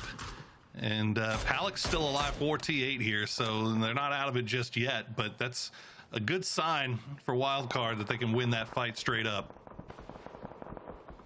And you can see too, these are the circles that I think are some of the roughest finishes, because you've got Al-Zahar in just such a tiny corner. That ridge line just to the east, I've seen some late game finishes there. In fact, most notably some phenomenal performances from Sonics at previous PCS events. But with everybody else that right now is stuck fighting along the edge without any place to go, I mean, Wildcard used up so many resources in that fight against TAC 8, now have not only Young Kings just ahead of them, but Troglodytes potentially wrapping around and backfilling. You can see Waikikamuka does spot this rotation coming in from Troglodytes.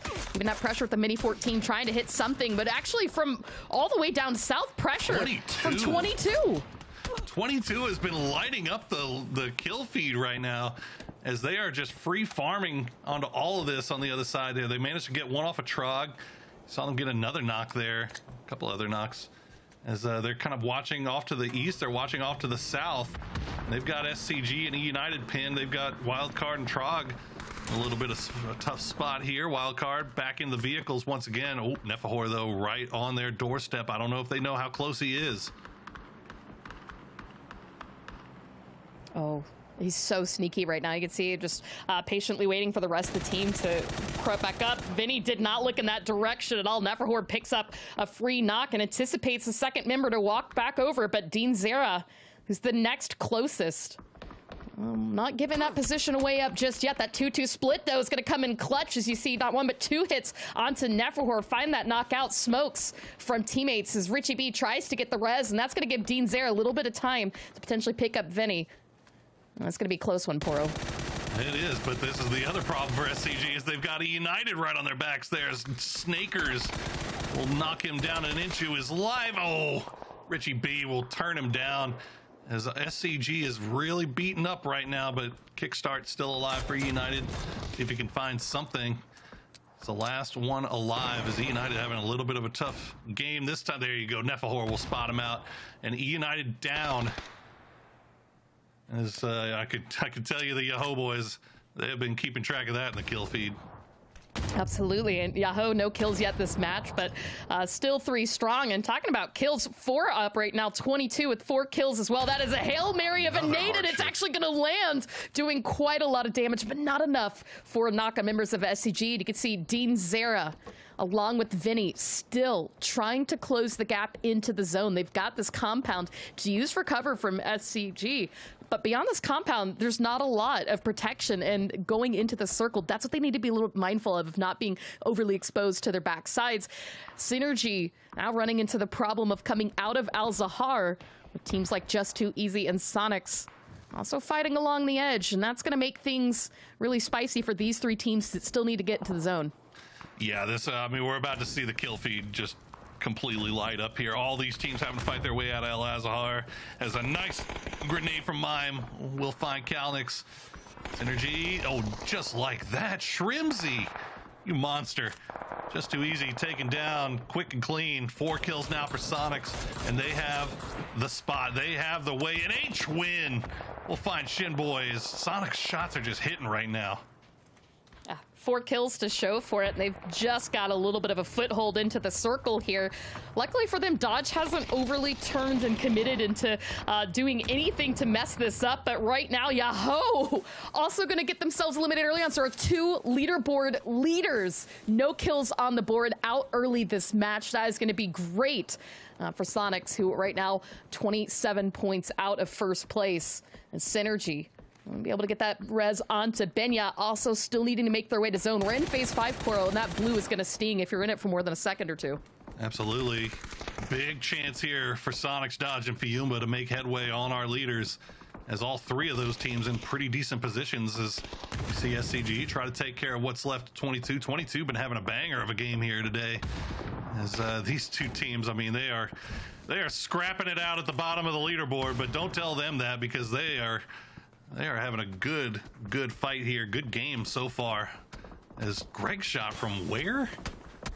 Good God. Okay. He's out in the middle of space, man. And Synergy dies to blue. I made Synergy really tried to take that rotation. I think they actually got hit by quite a lot of damage from Dodge. As you can see, Gats is going to be able to steal that knock onto Pippa. And just kind of reading what's been happening in the kill feed. Yeah, Synergy rotated in the blue, and from all the way up there on that high ground, Dodge was able to tear into them. But as you called it, Poro, the blue zone getting credit for most of those kills. That said, Dodge in a good position to continue to deny this wrap-up from Sonics if they can spot out Mime, who's just about to crest this hill. Yeah, this is a tough fight. This is a tough fight for both of these squads here, just because of how that hill's working.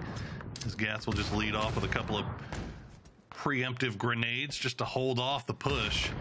Fortunately for both of these teams, nobody can really third-party this. I mean, you can see SCG way down there.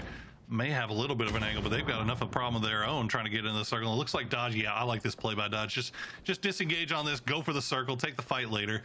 As you can see, Young Kings, like they finally ran into 22, and there you go. 22 will go down to a combination there of Young Kings and Richie B. SCG down to just Richie, and he has got a long way to go. Yeah, and I love this too by Dodge. Hikerman had kind of held on to this compound just along the ridgeline. So I think Dodge reading the situation and realizing that they really wanted to focus more on priority for the circle, really quick to give up that positioning to Sonics and focus on maintaining the high ground going forward to the next part of the zone. But this is also going to take them right into the doorsteps of Spicy Fish. Moody. Oh, Moody. I heard him. You can see starting to do the creep walk. Could potentially spot out Hikerman here. I don't know if Moody spotted something or if he just had an inkling, but he was already down on the low side before Dodge was even able to get there. So great stuff from him. As see Icy Flex taking shots there. H-Win will finish off Richie. But this is the fight for the North. Dodge and Spicy Fish. They've already lost Simply Matt, which is surprising because I feel like Simply Matt's always the last one alive for Spicy Fish. But this time around, he'll go down early as the rest of the boys left to hold their spot here. I do agree with you, especially in week one at least. There was more times than not that Simply Matt was playing as a solo for his team mid to late of the game for Spicy Fish. A lot of the placement points that they were able to pick up was from Simply Matt's performance, but Dodge too. I mean, this keeping their head down till the late game. There's so many teams right now that have the potential to come into that final fight as a 4-man. TMG with a widespread. Dodge taking this fight to Spicy Fish, and as Ethan is going to get hit, headshot by Pat Caps, that finds a knock, trades it back into their favor. Meanwhile, Wildcard are just pinned down, getting slaughtered by 3 different squads. This could be that double-digit kill game we were looking for from the Sonics. The smoke wall laying down thick right now as Nico's trying to go for the res onto Greg's shot, but you can see the bullets just landing all around him. Now it's going to be the Molotov, and now Greg's shot is dead, and now so is Nico's. The Sonics clean it up. Now there is still RDS 149 inside that compound, but back to the fight up for the North, and Spicy Fish 3v4. They take 1 knock, but what a clean fight. 5 kills now to show for them this match. They're going to have the opportunity to get that res. Fume, but not in a position to safely crest that hill. But Colton is going to challenge it as he wraps back around. And I mean, Poro, you called it right now. The kills coming out big for Sonics. The circle's going to shift back down to the south. They've got a foothold into that position, but I'm just curious what Colton is going to do here now with the support of Zealots. He saw what happened in the kill feed and trying to see if this is an opportunity to score some big points for their team. Colton and the company just sending the utility over, seeing what they can find, as it looks like, well, it's not going to be enough. And that new circle has popped down to the south, so they might be thinking about keeping 4 up and fighting for this end game here, as Fiumba still hasn't had to leave their compound. Shrimzy and the boys still trying to get rid of whatever's left there of Young Kings. RDS, he is very, very comfy, as that might be the molly that does it. Right on top of him. There it is. And goodbye.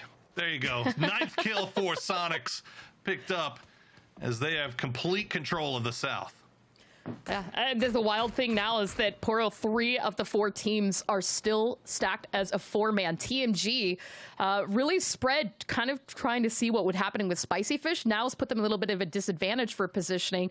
Hello My Bad does have a spot in the zone. You can see he has line of sight as well on the shack that's got Shrimzy and Mime inside after clearing out what was left of Young Kings. But Tickleton and H1 with the high ground just to the west of that position. And Fiumba, who've also been pretty quiet as they've had compounds, using that as an opportunity to clean up Spicy Fish with the help of Sonics. Now there you go, Poro, double-digit kills, 11 right now for this game. There you go. Rejoice, Sonics fans. You knew it was coming. You knew it was coming.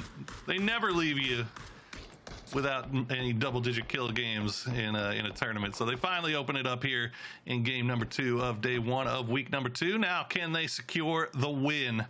It's going to be tough. Fiumba, TM, they don't really have a reason to fight each other.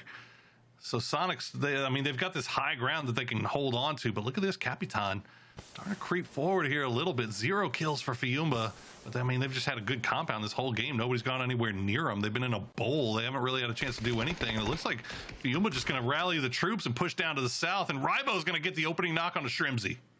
Yeah, all of the damage and knocks that Fiumba were able to pull out had been stolen away by everybody else, and that's part of the problem when you get the center compound. I mean, Fiumba, remember, were one of the original teams that dropped up in this area and have been in circle for most of the game. So that said, 12 kills now for Sonics, as you see H-Win very slowly creeping. The circle not in favor of Sonics. They're going to have to work hard for it for Fiumba, but they need to make sure they don't get overly locked into this fight with Fiumba too, because TMG are still a very real threat. Yeah, I like this for Fiumba. They got that opening knock. Sonics did a really good job of holding them at bay with a combination of smokes and flashbangs, making sure that they didn't push off of that knock on H. When they get the res, they're back up to full strength. Fiumba, realizing the situation, seeing the new compound, or seeing the new circle rather, pulling back to the compound, decide to hold the hard cover, as Sonic's going to have to move down here eventually, and they can actually hold this hard cover while Sonics and TM maybe dispatch of each other. We'll see how it plays out. Good smoke wall still laid down for Sonics. They are completely keyed in though on Fiumba, have not spotted out anyone from TM just yet. And it looks like TM, realizing that, have just kind of slowed things down. They have this good ridge line to work with. There's no reason to overstep, no reason to take a risk at losing somebody, as Fiumba now having to deal with the threat of Sonics. These 4 buildings, Fiumba have 2 that are in the next circle. Rebo occupying one of them, Capitan's building being the other. And you can see smokes out. The play right now for Sonics might be to try and challenge Fiumba for one of these compounds as the blue is closing in 40 seconds until it gets there. Capitan and Draft Team finding 2 knocks, get the secure onto Shrimsy, find a third. H-Win is going to be the one to go down. It's all up to Tiggleton, excuse me, to Mime. Mime is actually the last one still standing, but is going to pull back away from this. I think the play right now might try to be as a solo. What damage can he amount? But TMG still with line of sight, and Mime is going to go to zone now. TMG 3 still up. Molotov's out. And it looks like the push might just be to continue to pressure on Fiumba's position.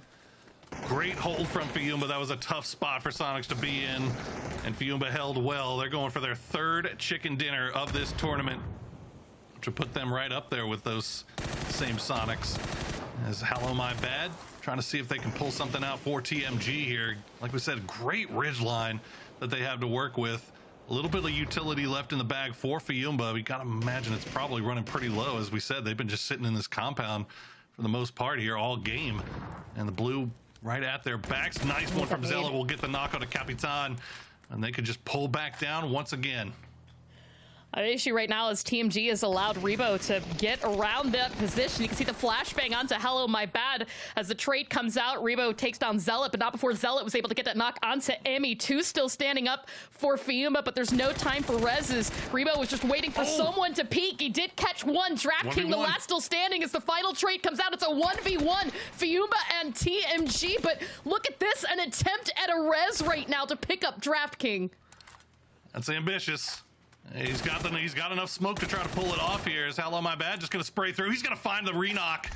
And now that smoke is starting to go away. DraftKings down to, now next to no HP. Okay, he's still got a little bit of smoke to hide in here. But Hello My Bad just keeps spraying. He's going to find him again. DraftKings, there you go. Hello My Bad will clutch it out for Tokyo Manji Gang. It's 7 kills, TMG. Getting a very much needed chicken dinner. Pora, I mean, they came into that final fight with only 1 kill up on the board after having quite a few engagements leading up to that position, but moderately keeping their head down otherwise. So again, though, as you also called attention to, Sonics with that really big double-digit performance in that late game, it's going to help them on the leaderboard as well.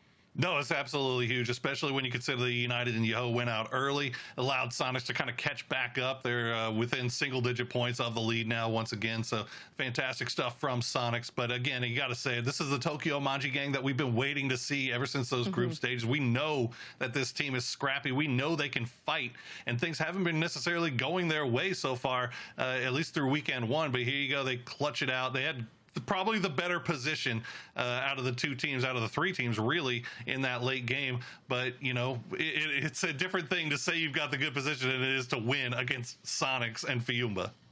Yeah, again, that sandwich they had on Fiumba's compound, Sonics trying to come down from the high grounds, getting everybody except for Mime having to retreat, but ultimately getting cut out from some damage, giving his life up to the zone.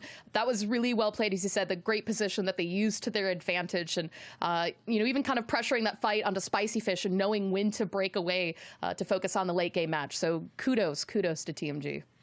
Well, yet again, another fun game, too. Another wild set of circles and hardships there to be found. But we're going to take a quick break. When we come back, the analyst desk will break down game number 2. Don't go anywhere.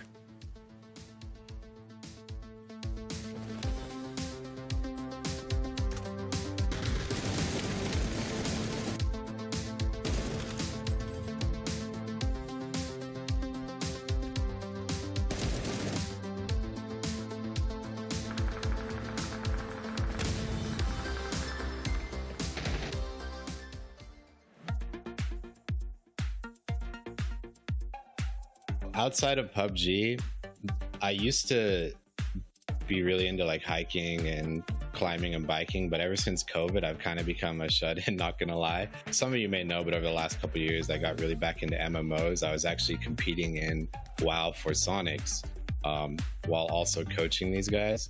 Soy estudiante, estoy terminando la carrera de Ingeniería en Control de Gestión en una semana más defiendo mi título y nada más que eso, y practico harto deporte y me mudé hace poco a este barrio como hace 3 meses. I am a web developer here in the Kansas City area. Before I was in ministry, I was working for a church with my wife. I used to play a lot of tennis and tried to like do that competitively. Used to travel around Australia doing that. Never got to go international with that. I was never quite that good at it. That would probably be the biggest thing. And then outside of that, I just play every now and again. I don't do much outside of PUBG, to be honest. Pretty much my daily schedule is I wake up, I go to the gym, I come home, I play scrims, and I stream usually after. So I'm on a 30-day stream challenge right now, trying to grow my brand and my stream. So yeah, if you're interested, you can always check me out on Twitch. Fora do game, eu acho que esse ano eu entrei com a mentalidade diferente dos outros anos e o tempo todo eu tô no computador treinando, buscando mais informações, tentando evoluir. E esse ano eu tô bem fechado para desempenhar o máximo que eu consigo, então poucas coisas para falar fora do game, mas mais essas características mesmo que eu mudei para esse ano com esse time novo e para jogar mesmo.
Game number 2 is done, and Tokyo Manji Gang finally finding themselves in a good position in the end game, find that peace and tranquility that they were oh so looking for, as we are now moving into game number 3.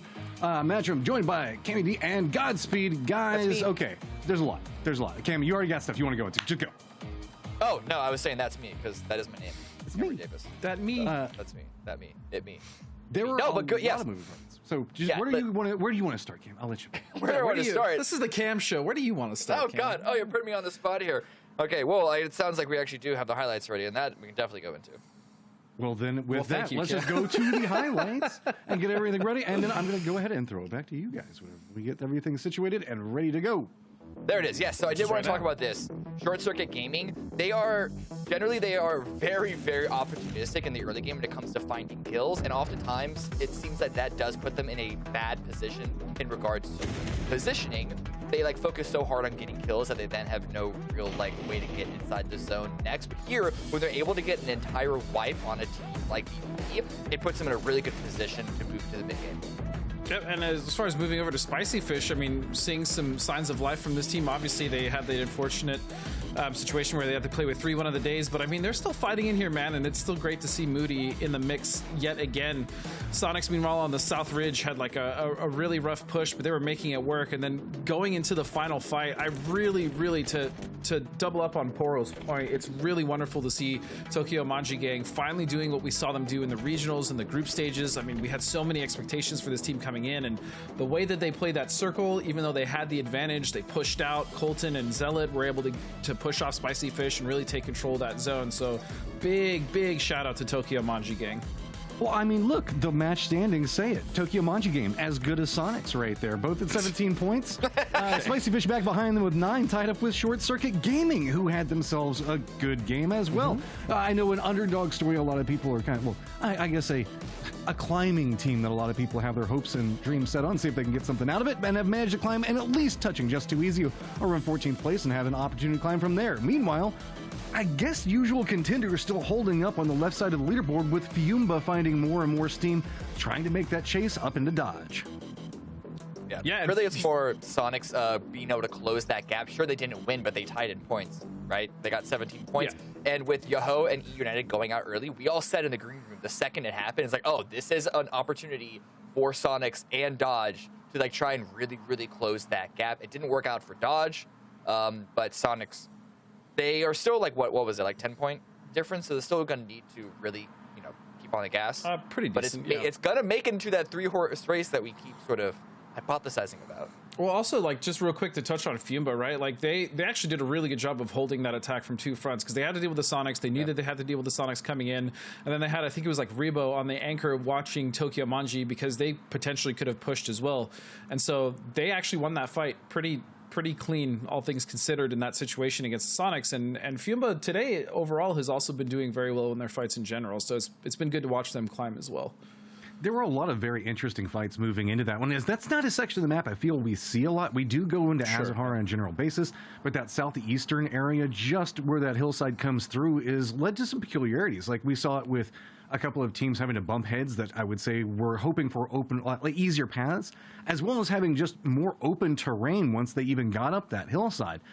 Like you were talking about the end game there, Godspeed, and I was and how it broke down and how Tokyo Manji Game played it right. But I do also want to jump into the defensive line that held back the Sonics. You were quite impressed with that. Yeah, I mean, again, Fiumba, just the way that they had, it didn't hurt that they had a Groza, right? But also Sonics had to come off. Sonics had to come off of a very difficult hill, and they were using their utility well, but Fiumba was just able to stop them, right? Whether it was through their own utility, whether it was through spraying with the Groza and all their other guns and just stopping the push, but they held that well. And then that anchor of Rebo, making sure that Tokyo Manji didn't want to make the push onto their flank and actually get more points and do more damage to them than they already would have wanted. It was a really good hold from Fiumba, and we've seen some of those throughout this event so far, and that's kind of what we knew Fiumba as, right? They were a very aggressive, very scrappy team that was able to get out of those situations with the majority of the wins. So yeah, it was good to see. I just miss being able to do the Fiumba as much as we used to. Cam, this is where we're going to go on a more adventurous line. We've been sticking to stats and facts and map movements. Now we're going to take a dive. Sonics finding themselves in the late game while they don't win the game. Is this going to be the momentum starter that they are going to need to start assaulting it? You were alluding to that earlier, that they are getting closer, and we still keep having some hiccups that are happening at the top of the leaderboard. Are they going to finally start that final assault? Let's hope they do. I think the problem with Sonics is that they have been winning so much in the region that we expect, like, the highest performance out of them. But if you look at their performances and you take the nameplate off, they still look like a really, really good team. Sure. We're just missing that benchmark of Sonics stealing a game that they had no right to win. That was like one of their the trademarks, was being able to come out and it's like, wait, where did they come from? Oh, the game is now theirs. We don't really see that a lot anymore. They're still able to win games when they enter the late game. So as long as they can keep that mid-game movement up to their advantage, it should be a really good job. Mostly, it's Shrimzy. He's been a little bit, I don't want to call him dead weight, but he's been a little bit of a low fragger from week number 1, and we know how good of a player he is. So if he can actually step it up and give that like extra 10 to 20%, then I think Sonics would be able to punch like their weight as we're used to. Damn, Shrimzy just getting outed like that. I know. Talking about my boy like that. Oh my. Oh, hurts it hurts. Poro, Clover, you got some takes on what happened in that last game. Shrimzy catching strays out here, man. The numbers don't understand and in game numbers. 2. Oh, yeah. Is this because you were referred to as Sonic's #1 fan and now you're just going real hard in the other direction? Yeah, it must be. It must be. Hey, there you go, Sonics. You can stop sending me DMs and thinking of how much I hate you. You have verifiable proof now that Cam hates you more. You know who I he's hate? going after Shrimzy, of all people, America's Actually, sweetheart. if I could actually just Poro, because Poro, I gotta say this. Wow, Death Star Trench to the west of Azahar. To the guys, west. vibes up, guys. Vibes up. There's a lot of hate. Right here. I was the one I just need to be called it to the south. But I was. But then I realized I was thinking the wrong Star Wars movie. I was going like prequels, #1, Pod Racer, like that south of Al-Zahar. That's some pod racing area right there. I gotta check out on this. If we're losing where the Death Star Trench is, I don't even know how to have conversations anymore. Like I'm a boomer. I'm the one. Like everybody's thinking of prequels, and I'm still thinking about the OG. I don't know. As long as we don't talk about the sequels. And on that note, I'm going to run away. Bye! Boy. Well, we are getting ready to head into game number 3, Clover. And finally, let's go down to the Southwest. It feels weird to say, like, oh my God, I'm so glad we're going back to the Southwest. No, because we haven't really had any circles out in this area, especially that first pop center you're on Chumacera. I think we've had some later games that have kind of kissed the northeast corner of this circle, but we haven't really had a good finish out in this area. I love it when we get those final circles that are out in that road just south of where Tater is for TAC 8. That's always really fun. But also those Chumacera endings. There's such a variation of terrain out in that area. But Trogloditas, I mean, I keep thinking lately that on Miramar, they've had some really rough early games, whether it's just strange rotations, catching a team off guard, losing players early on. This could be a good situation to set them up for a strong late game performance if they can manage to hold that defensive situation pretty well. Yeah, that's just it, isn't it? I mean, they've got to hold Chuma. And I mean, I think the last time we saw a game like this was when we saw Sonics get their first win. Playing out of that Chuma spot, I think it was game 5 on day number 1. I can be honest with you, I can't remember what happened to Trog then. I think they went out pretty early, so we'll see what they decide to do this time around and how they decide to play it. T8 also catching a little bit of circle luck this time around as well, as they will be, they got Tater down there in that high ground spot towards the center, but a lot of teams having to make that long rotation in particular, Fiumba, all the way off in Campo Militar. They got a long way to go. Yeah, I mean, the very opposite of the previous game for Fiumba, right? Being in circle along with Just Too Easy, 22, and Yahoo. Now those are the 4 teams that are farthest from this circle, as it popped, as you said, on the opposite side. And given where this circle is, yeah, we're watching some of those teams that have the zone, but they do have a bit of a wide split. So we should see them in the next minute or two start to consolidate some of those splits so they can prepare a little more defensively as more teams try to move in for that position. And teams like Fiumba probably going to take some blue zone damage. We've seen them do that before, taking a little bit of that late game, try to play the edge. It's where they're oftentimes a little more comfortable and successful in their higher score killing games. I mean, again, they went into that final fight with either 0 or 1 kills before they were sandwiched with both TMG and Sonic. So this could be a place for them to play catch up in terms of some additional points that are very needed on the board. Because remember, I mean, we talked about at the top of the show, there's a lot on the line right now for LATAM teams in terms of PGC points prior to what could potentially come out from PCS 7. Yep, and I mean they're 2 points shy of Dodge right now in that 4th place spot, which would be triple-digit PGC points if they can hold it until the end of the weekend, which would be huge, obviously, for Fiumba, especially with 22 performing the way they are. So you can see Fiumba coming in here in one tournament and taking the lead in terms of PGC points for Latin America. But still a long way to go. A lot of games left to be played as we check in with those Sonics moving into North Chumacera. Looks like Trog has decided to kind of play that eastern side, 2-1-1 split. A lot of real estate being taken up by the Trog boys. As you can see, Young Kings starting to kind of split through. And this is the quick rotations. I mean, we're just at the 5-minute mark now. Sonics and Chumacera, they've left Picado. A lot of teams just about where they want to put down, and you can see Kill Demo having to actually avoid Sonics and give up some of that Chumacera. So a lot of teams opting for inside city or just the edge of town, and Troglodytes maybe potentially being scouting some of this high ground. Kill Demo going for one of the highest parts right now, but this is still a 2-1-1 split for Troglodytes in phase 1. He's positioning his motorcycle here for a quick escape, and he might need to use it quick sooner rather. Well, yeah, bike was upside down. Well, it might need to use it sooner rather than later, as Spicy Fish was starting to come in as we check in with Bing Bang Boom.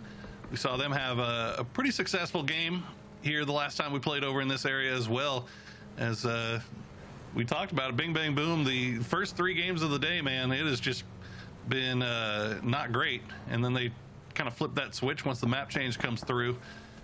So far today, well, how are they doing so far today? Let me check. Got to double check here. Yeah, not great. 2 points. 2 points. So tradition holding so far for Bing Bang Boom. Even though it seems like they're cognizant of it, man. They know that they're having these early day issues, and they're turning things up. But at the end of the day, they're still turning up, and they're getting points that they need. Now, if they could just figure out a way to get them in the first 3 games too, they might find themselves jumping up the leaderboard a little bit more. Yeah, and too, I mean, again, my brain goes to some of those fights like they took on with Synergy and some of the other teams earlier on in the games today, but closing that out, securing those flushes, getting credit for the work that you're putting in, especially if you're sacrificing players to the early mid-game, you want to make sure that you've got something to show for it. So, but as you call, I mean, we will switch up the map after this match, and that will be a big opportunity for them to throw down 20, 30 points in the last 2 games. And Spicy Fish also, you know, I got to give them credit. They did have to play one day without a member. IEC Flex just was not able to participate, and that was a rough day for them. I think they only put down 11 points on that day, and often a lot of that was just survival points from Simply Matt being the last one alive, maybe getting a kill off being a snake in the grass. But that performance, I definitely think kind of held them back where they could have potentially been on the leaderboard, and now we've seen them slowly grow. But you can see it is a clustering right there at the bottom of the leaderboard. It's 68 points right there, Spicy Fish in 12th place, but Troglodytes just too easy. SCG, they're less than a game's points away from switching out. And that's really what we've been seeing, is these teams just continue to trade for points, and a lot of that has come from some of the kill stealing and the big leaders at the top. Yahoo, United, Sonics, Dodge, Fiumba, who've just been putting down ridiculous amount of kills in the first 3 days of this event. Yeah, it's tough stuff for Spicy Fish, or Spicy Flex, or Icy Fish, regardless of what you want to call them. It's you know, even without the day missed there from Icy, I mean, these guys were already coming in with very, very few reps as a squad. You know, and they knew it. They knew they were kind of behind the 8 ball, and they were doing everything they could to try to get some ranked reps in, just as a squad, just to work on their comms. You know, just basic stuff that you need as a new team. And, you know, for them to be doing as well as they are, I mean, they're in 12th, which is obviously not great, but being in 12th with what they came in with is pretty good. It's pretty good. You take that. Yeah, and two, I mean, obviously to note, even if these teams are out of the running to win the ESL finals, there's still these big ladders of points once you get out of these bottom stages. So if you can't get yourself into a place where you're gonna be like top 3, you can still get yourself a little bit higher up so that you've got better positioning to play from once you go forward to PCS 7. Because there's still, you know, we've seen before, there's no guarantee any of these teams that we're seeing in the finals here will even get the opportunity to go to PCS 7. They've still got to get through the qualifiers, the regional qualifiers, you know, and everything moving forward. So that said, you know, as we've now gotten past the halfway point, what we're really looking for is those teams that have just continued to step up day after day. Still getting used to seeing Zealot shooting at wildcard instead of shooting from a wildcard jersey. As Zealot, long time. Oh, okay. I love this circle, Poro. Oh, this is a good circle. A lot of Especially room on the if it ends south up on there, TAC too. 8's compound, that just tiered series of high grounds just to the south of that position. I feel like we might even see some teams just send it to the road right along the river and try to play that edge moving forward. I'm looking at Spicy Fish's spot there. Oh, there you go. How am I bad? He gets spotted out by Waikikamukow. Colton there to try to take a little bit of revenge. Waikikamukow just dodging between the windows here. We got to see his comments on his thoughts about how his team was performing the first week, and he didn't pull any punches. He didn't sugarcoat things. He knows that they have to step it up, and now they're going to try to see if they can maybe get back together. But Colton finding all the shots here is now Greg shot out in the middle of the open. Colton is just eating them alive. Is he going to get all of them? Oh my, Waikikamukow will take it from the side. 14 HP will be enough to go down to that grenade as Juarez now finding Waikikamukow. Adam, the last one up for wildcard as their early game struggles continue, and there you go. Taken down just like that. Tokyo Manji Gang. And this was needed so badly for Tokyo. And the best part about this fight is there's nobody else in the area. There's no one to third party steal kills away or take credit for any of that work that they just put in. The climb's still continuing now as Tokyo Manji Gang moved into 10th place. And they're just a few points out from behind Synergy Gaming, who's at 9th. So a long this climb. is big for them. The journey of 1,000 steps starts with one, Clover. That's all I like that. Yeah, and I just came up with it right now, immediately, right here. It was never been said by anyone ever before in history. But yeah, I mean, look, that for sure. Tokyo Manji Gang, they're doing what they got to do. The problem for wildcard right now is that Bing Bang Boom is having kind of a banger of a tourney so far, and you know they're the ones that kind of stand to gain a lot here, and the higher they can get up, the better off they'll be. As Kickstart will open things up there onto Poonage. The rest of Yahoo, not really anywhere. Again, man, E United and Yahoo, do they just... They're always right on top of each other. Yeah, and I think part of this too obviously comes from the fact that they do land in very similar positions. We've seen United even Yahoo walk up behind United before in their Minas position. So for Yahoo to have wrapped this early on, I don't know if it was a miscalculation on their part or if they just didn't even care that United would potentially be in this area. But as you can see now, at the cost of one, you've got to wonder if this is still worth continuing, and Balefrost is going to go ahead and pull back away. Now, given this circle, there is an opportunity to rotate down around Higos and potentially try and cross the river. It's a very risky play, and there's still 22 and other teams to worry about. But it looks like they're just going to go ahead and send it beyond E United, and you can see on the road just to the north of E United is a little battle of LATAM. There's Synergy and Fiumba also holding 4 positions. So 2 members of Yahoo, though, are going to find a bit of safety inside the circle. Or say that, I'm not sure if Vinny's got eyes on this or not. He definitely has spotted out something. Oh, he's got to go ahead and dip on out as Nefahor has a little bit of an angle. Vinny just trying to avoid the fire for now. We'll stay up, and there you go. Centers up right on that Spicy Fish compound. Oh, boy. Okay, we've seen these before. This is looking like a Spicy Fish 0 kill top 3 if this continues to play out like it does normally. But all our teams off to the north, they've got some decisions to make here because there's a lot of open area there, a lot of strong spots to still play on those hillsides, but they're going to be going away rapidly. Yeah, Bing Bang Boom already moving. Yeah, there we go.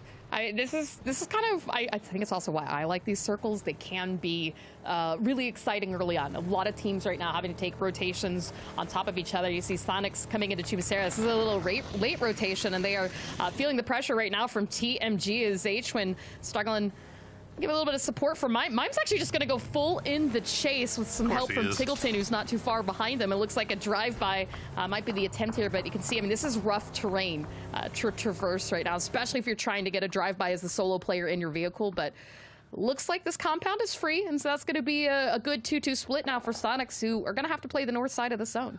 I liked that. You could actually see it in real time while they were chasing down TMG, and while that was going on, H-Win was scouting out this compound and feeding that intel over to Mime and Tig and letting them know, like, hey, this is open. Now TM, they push forward, and Zealot a little bit off on an island here as the rest of TM hiding in a shack just off in the distance. You can see Spicy Fish has some kind of angle. Bing Bang Boom knows somebody's right on their doorstep as well. So Tokyo Manji Gang just playing it close to the vest for the time being, but that might be all that they're really able to do given their positioning. And it's just kind of been the story of Bing Bang Boom getting stuck in these early awkward positions that, I mean, nobody wants to be in a shack this early on. It is not the ideal situation to be at, especially when you're this close to a firefight. But you can see the issue, obviously, is everybody is really close. Spicy Fish have a line of sight on TMG, and that could be a little bit of help here for those members of Bing Bang Boom, as Zealot stuck out in the smoke, while you could see Moody just trying to see if he could pick up anything. Hasn't spotted it out, and just continuing to keep that watchful eye on the ridgeline. Meanwhile, Yahoo, Balefrost, that last member that needed to close the gap with his teammates, joining in, and they are going to leave 22 Esports behind. Young Kings to the north. How do United they get away still with in this that? area too. I mean, where do you go if you're Yahoo? There's not a lot of options for them. I mean, they just pulled right through. Okay, Extreme will find Shimboy and Bale down to next to nothing, and there you go. Ikuz is going to be right there waiting. Shimboy, or actually, it's going to be Sparking, finds Ikuz, so Yoho's still in it somehow. As I thought it would have been 22 that would have done the most damage there, but ends up being a combination of SCG and Young Kings as the circle once again pops. And yep, Spicy Fish still pretty close to center there. Sparking, though, the last player up for Yahoo. So United now having to deal with 22 on that south side. They have that high ground, but you got Fiumba, you got Young Kings. It's a very populated part of the mountain. There you go. Sparking gonna get popped by Neff.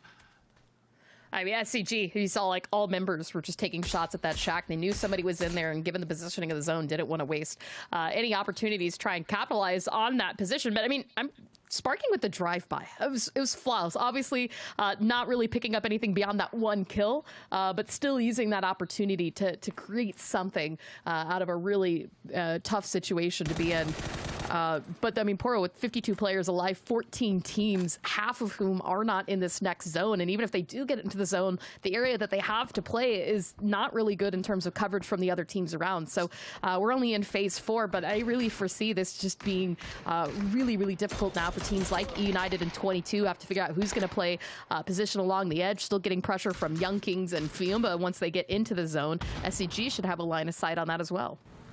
Yeah, a lot of big fights going on the edges here as let's see, Gats and the rest of the Dodge boys trying to make a move past Trogloditas. A lot of hills to work in, but the problem for them is that Bing Bang Boom TAC 8, they're inside the circle. You see on your mini map in a perfect position to kind of do a little bit of gatekeeping here, not to mention Trog having to leave. As you can see, the Blues starting to encroach. Smoke's laid down for Dodge as they were anticipating the push to come in quickly. Took a little bit longer maybe, though, as now Eicherman looking for where the next spot to go is going to be. T8, big wide split here. High, they've got guys high, they've got guys low, and they're just waiting for these guys to push in here. As now we check in with Bing Bang Boom, Oldless. Maybe getting a little bit too far away here. Spicy Fish actually with line of sight again, get Loadless down to 28 HP, but also that's a lot of armor. There you go, the push from Trogloditas, a little bit of low ground disadvantage. Gat's gonna land some damage onto Pulsa, getting him down to 40 HP. Blue overtaking him. He's gonna pop up that first aid kit, but he might not have the time as the blue phase continues to close down. Pulsa still pinched in only 1 first aid, 10 bandages left, so he's going to do something. The best play might just be to crest the hill and see if he can get anything onto members of Dodge now as the blue getting ahead of him. Dodge trying to send a couple in the car just to get inside the zone as Trog is just slowly bleeding out here to circle. Alex, the rest of the T8 boys, that wide split doing them wonders here as they're going to find Ethan. I think Palix actually got a knock on somebody. Posa going to trade him back, though, and that might open the door here for Troglodytes to make their way in as Dodge is eliminated. Still 3 up for TAC 8, but Trog still alive. It's just too easy. They left SCG and they pushed around on the west side, and they've got Trog dead to rights. Posa immediately goes down. Necro will try to trade back. Nice knock to start things off. Can't get the spray transfer just yet. Has a little bit of smoke cloud to hide in for the time being, and now TAC 8, they're coming over as well. You can see helmets are gone. The armor is really failing them here, but just too easy after a brief moment of recovery. You're continuing that pressure onto Troglodytes, getting a bit of assistance from TAC 8, who are watching from the north side. As more is thrown here into the smokes. Troglodytes still working on reses, working on recovery. The damage is coming out to trade, though. Kill Demo finding a knock on Dakota Kid. Harold and Arita don't quite have the angle. The circle pulled away from this, and they are losing time to this fight. Bing Bang Boom also pushing forward to potentially third party. 4 teams now watching the edge as Troglodytes trying to sneak around, getting an angle onto Arita Posa. They just have something here. Well, Troglodytes just refusing to die as Arita goes down, and Troglodytes just taking it right to the jaw of just too easy. They're down to 2, but man, they've got a nice little stack of kills. 4 now for themselves here, as we saw in the kill feed. 22 trying to dispatch with Young Kings. They took down 2 early, but this last one has been hard to get rid of. There you go. Dean Zera will be the one to get rid of Psycho, as now they're taking shots over the top from Fiumba. I think that's Draft King. Still has a little bit of high ground to work with. Synergy starting to creep up on his back as SCG, they had to make a blind send. It's all down to Vox. This is just wild. And United also in the center of this circle, as you guys can see in the kill feed, they've just got line of sight on so much of the zone, and they have been racking up kills this game. 4 to show for it right now as we wait for some of those final knocks to bleed out. Kill Demo, the solo for Troglodytes, still eyes onto TAC 8, but with Bing Bang Boom and Vox for SCG, now between him and them, that could be a good opportunity to get in the zone, but looks like that pressure is still coming in, not only from them, but from TMG, who's also got, you can see just barely in the mini map there, as the last of Bing Bang Boom get taken out from 3 different squads. All eyes on this. I mean, Poro, this is, you do not want to be stuck out on the eastern side of the circle. Oh, rough stuff here, as they're just trying to make their way in from the west. It's down just a couple of solos, and TAC 8, they're trying to find a way in, but TMG will be the one to do the damage to them. There you go. Trog will get finished off. Kill Demo goes down to Rello, as E United has that high ground spot, and they are just ADR farming again. 7 kills, 8 kills now for E United as they dispatch of TAC 8.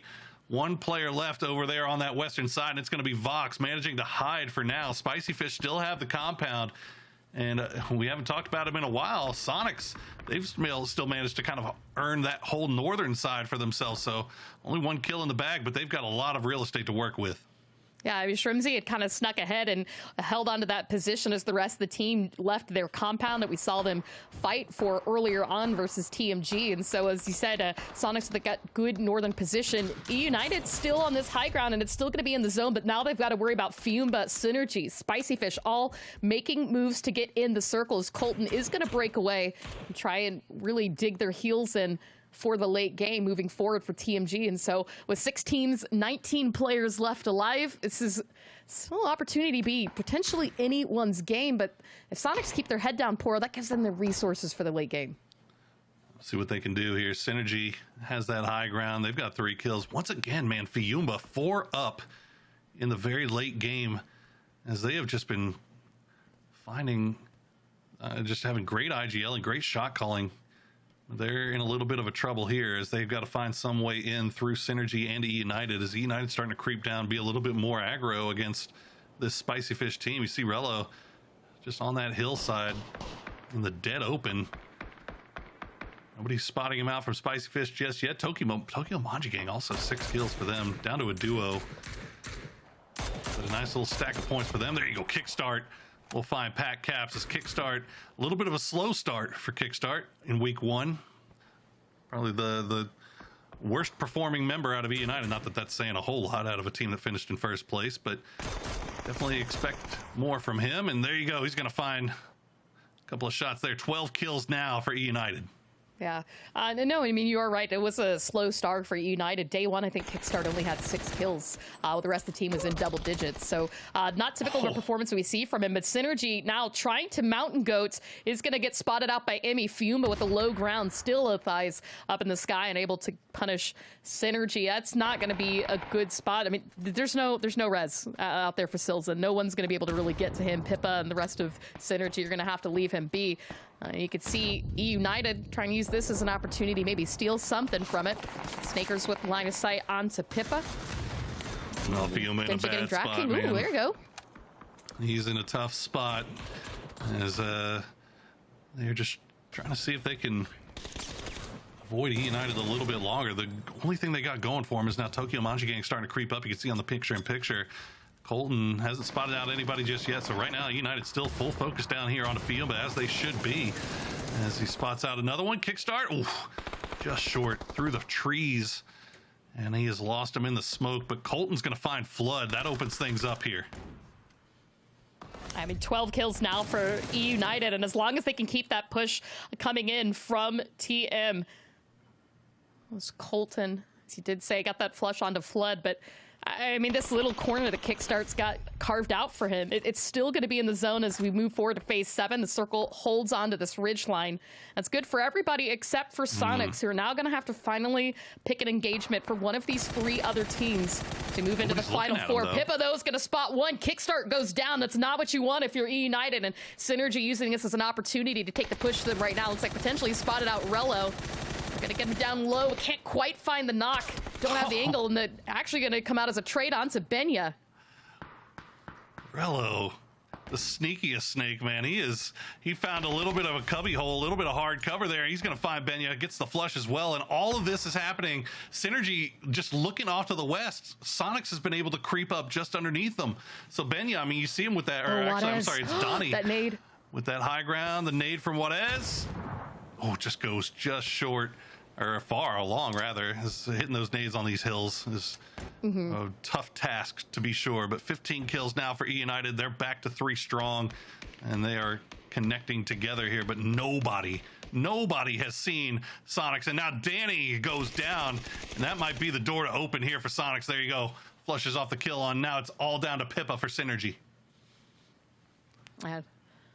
You see that recovery. United were able to really stay up and alive from that push that didn't quite come from Synergy, as you called out. It's just up to Pippa now. Juarez, Colton, they're trying to keep that pressure onto them in the form of throwables, nades, and Molotovs, but weren't able to do much of anything as terrain just not working well in their favor. And you can see now Shrimzy finding himself a foothold inside the zone. And with Pippa playing as a solo, he's not going to pressure this. Sonics are going to get away for free, as TMG also not in a position for that line of sight. They're too focused right now on E United, with Colton just on the other side of Kickstart. Oh, man. Tokyo Manji Gang's had a hell of a game here, and I really like what they're doing right now. They've got Colton watching E United, while Juarez watching behind them, making sure that nobody wraps around on their north side there. But Colton will go down to Kickstart. Big shots from him. That was a very important knock for E United, and now they have the high ground once again. They do have that Snake and Pippa that's just hiding out in the smoke cloud, but I think they are aware of his presence. They're still looking over in that direction, and now Shrimzy has started to wrap back around. Actually, all of the Sonics wrapping back around over here towards Pippa, and they'll spot him out. There you go, Shrimzy with his eyes on. We'll spot out that snake in the grass, and now Sonics 3 up. E United 3 up, and 1 solo in Juarez. And the best part is Juarez is lying prone right now, and it's inside the zone. Sonics realizing the situation that there could be a potential solo left. And you can see Mime and Tiggleton starting to wrap back down the hill. They've got a good spread for this zone, but they've got to make sure that they don't have a thorn in their side to potentially catch them by surprise, as E United coming off the rock face, giving up that high ground position. Have just a kiss of this rock face in the next zone, but Sonics preparing for that come down. United getting a nice little loot infusion there. I'm not sure whose boxes those were, but there was several of them right there. As you can see, Juarez just Lying prone, as you said. Mime has come up behind. I don't think he can spot him, or maybe he does. Yeah, he does. He's going to take the first shots, the last shots. Tokyo Manji Gang out in third, but what a performance from them. 7 kills as they continue their leaderboard climb here in week number 2, and now it's a 3v3 for the win. United with 172 points total. Sonics with 152. A win would go huge here for Sonics, trying to catch back up to the front of the leaderboard here. Yeah, I mean, the win definitely would throw them up potentially tie for Yahoo. If they can get the kills, that will be enough to leap them. But, I mean, United 16 kills, Poro. Even if they get second place, that's a 22-point game. And just really going to keep leveraging them forward and forward on the leaderboard. But can't discount them just yet. With 3 still up, you can see Kickstart with a healthy level 3 helmet. He's still got plenty of smoke, 7 in his bag. I mean, that's a lot of utility to use in this late game. In here from United, one might even call it a tentpole game, Cameron, if they can get the dub. Already 16 kills, but Sonics, this is a very tough battle here, and Sonics have center circle, and they know it. They're waiting for the eventual push here. The smoke's coming through, and United should have a ton of them. All those boxes they've had to loot, and they're laying them down real thick. I love this. I mean, Kickstart's throwing everything. He's throwing flashbangs, he's throwing Molotovs, he's throwing smokes, hoping to hit anything, but Sonic's not quite in that position to receive any of the damage. Mine, meanwhile, got flashbangs of his own, and it is just going to be a war of smokes, pretty much a war of whatever you've got in your backpack at this point, as you called out. I mean, a lot of looting that United had. Sonics have been relatively mild for much of the mid-game here, and now's Kickstart is trying to wrap back around. Grenade. Oh, I mean, look at the high ground that they still have in this position. Tiggleton is trying to sneak around and challenges. He is going to find one, finds that knock on a Kickstart, and looks for an opportunity to flush that one back out. No potential res. This is now a 3v2, but he also got another player down. I believe it was Rello, very, very low. Yeah, that was a good grenade, followed up by a great spray from Tig. Now it's 3v2. United having to retreat back to the smokes. They're working the edge, and Shrimzy is ready and waiting. What a great read from Shrimzy there as he catches Rello out. And now Snakers, yep, you're just going to go down to the blue here. Keep the point away from Sonics, and he will do so. Sonics get their win.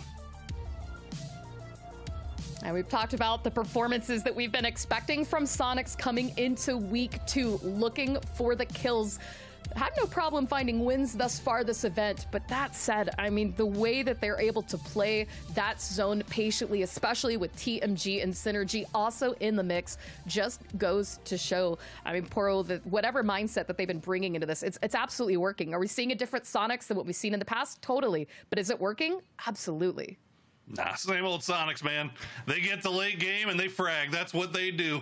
And, I mean, again, it was a fantastic game once again. But, that's the problem, though, for Sonics, isn't it? I mean, they're having these great games, but United's not slacking. They're not slipping. They're getting 16, 17 kills in a game, even if they come in second. So they're still continuing to add on to their lead, despite the fact that Sonics is kind of, finding their form here in week number 2, or at least in day number 1. And, again, I got to give credit to Tokyo Manji Gang. This is another game where they've had guys up late. They've had a nice little stack of kills. Same with Fiumba as they continue their climb. Yeah, and the climb is really the big factor here as we get close to the end of the finals, and we've got PGC points on the line. I mean, as you said, there's so many storylines to keep track of this event. There sure is. Well, we're about to have a map swap as we are about to head over to Erangel. And before we do that, I want to let you know that PCS7 registration is now open. Open qualifiers start on August 10th, so make sure to sign up your squad at na.pubgesports.com. And for your chance at PGC points and $250,000 in prize money, keep in mind, if you win PCS7, you get that free ride all the way to PGC. So it could happen to you. It could happen to anybody. You could be the next TMG. Guys, get on in there and sign up at na.pubgesports.com. We are going to take a quick break. When we come back, our desk will break down what we saw in that final game.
Miramar done as a standoff in the high ground, which E United usually holds so well, but has to compete up against circle control from Sonic. So we're seeing, I guess, the old meme compete up against the new meme, and Shrimzy even finding some kills in the whole thing.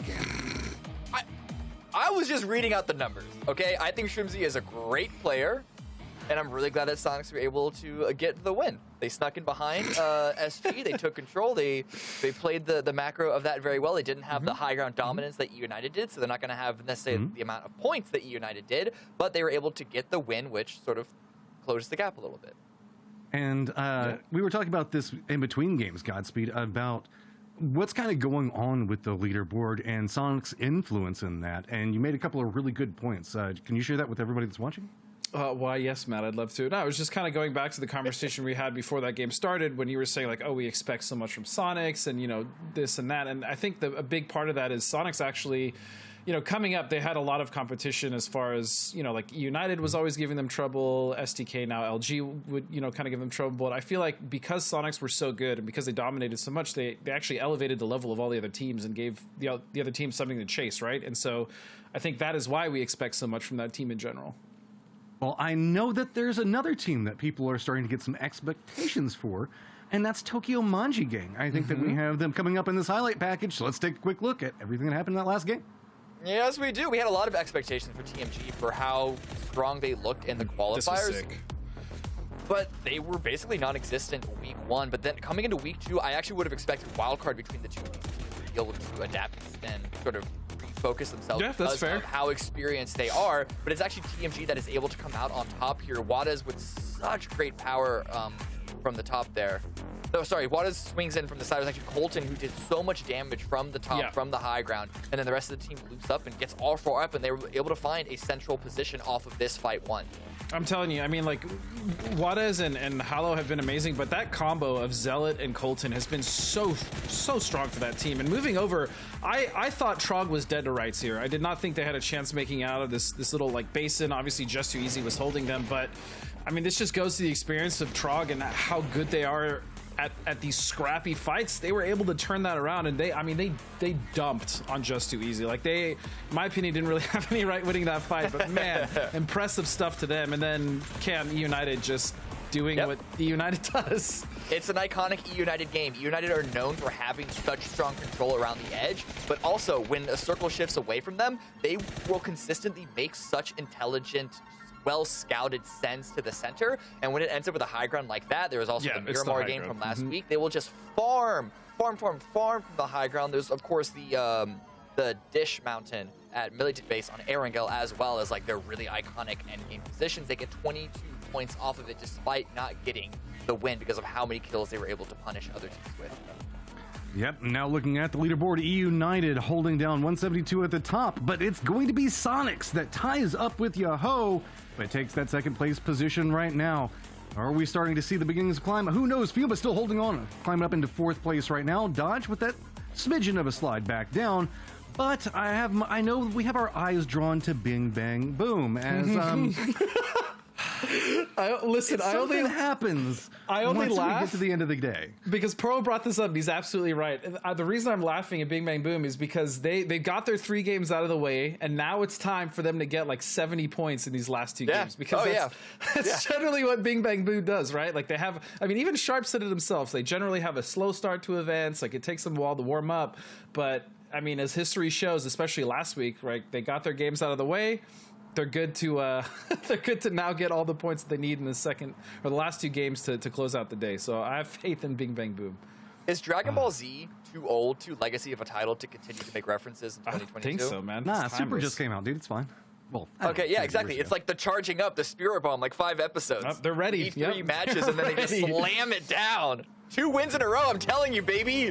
I feel so bad for Poro. We talk about Star Wars. Now we're throwing him straight into anime. I just gotta say, okay, Poro, I'm the resident do you weeb here. understand the reference with Obi-Wan and High Ground? I just want to make sure. Huh? What? I mean, I feel like I made that joke earlier. I'm here for you. It's okay, Poro. Don't worry. I don't do topical references. You couldn't catch me saying that Tokyo Manji Gang now, the day after Beyonce's album release, is having a renaissance. That makes sense, though. That's the difference. You like that? That makes sense. Look, I'm just shouting out That's the good. Bayhive. I'm playing the numbers right now. That's all it is. Oh, I see. You're after the thing that will get you the most love from the Exactly. chat. I get you now. It's a That's numbers intelligent game. right there, baby. That's intelligence. You're playing the battle royale of love. That's how I do.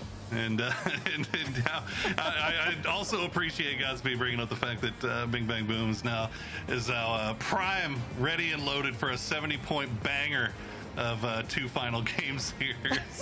You know, sometimes we find these cute little stats digging through, and then you bring them up, and then of course they just nothing ever happens with them ever again. But on the times like this where it actually plays out, God, it feels so good, doesn't it? Yeah. You know, and all I'm saying is at the beginning of the day, we were all looking at LATAM, and I said, hey, you guys know if Fiumba jumps into 4th place, they're going to look pretty good in terms of points. And everyone's like, no, it's not happening. And now Fiumba's in 4th place. So I'm going to take that flex, man. Take your flex, man. Do what you got to do. Get your flowers while you can, because God knows ain't nobody else going to give them to you. Okay, Pippa. Well, there you go. You missed the drop. Unfort. As, well, that'll be Synergy down 1 early, and we do see our circle pop, and that's pretty free and clear. Yeah, right on top of Shelter, and we'll see if it decides to hard shift anywhere weird. But quite a number of teams probably happy that we are switching over to Erangel now. Not Bing Bang Boom, obviously the just happy that we're getting a map switch. But there's quite a few teams that have been performing better on Erangel throughout the first week.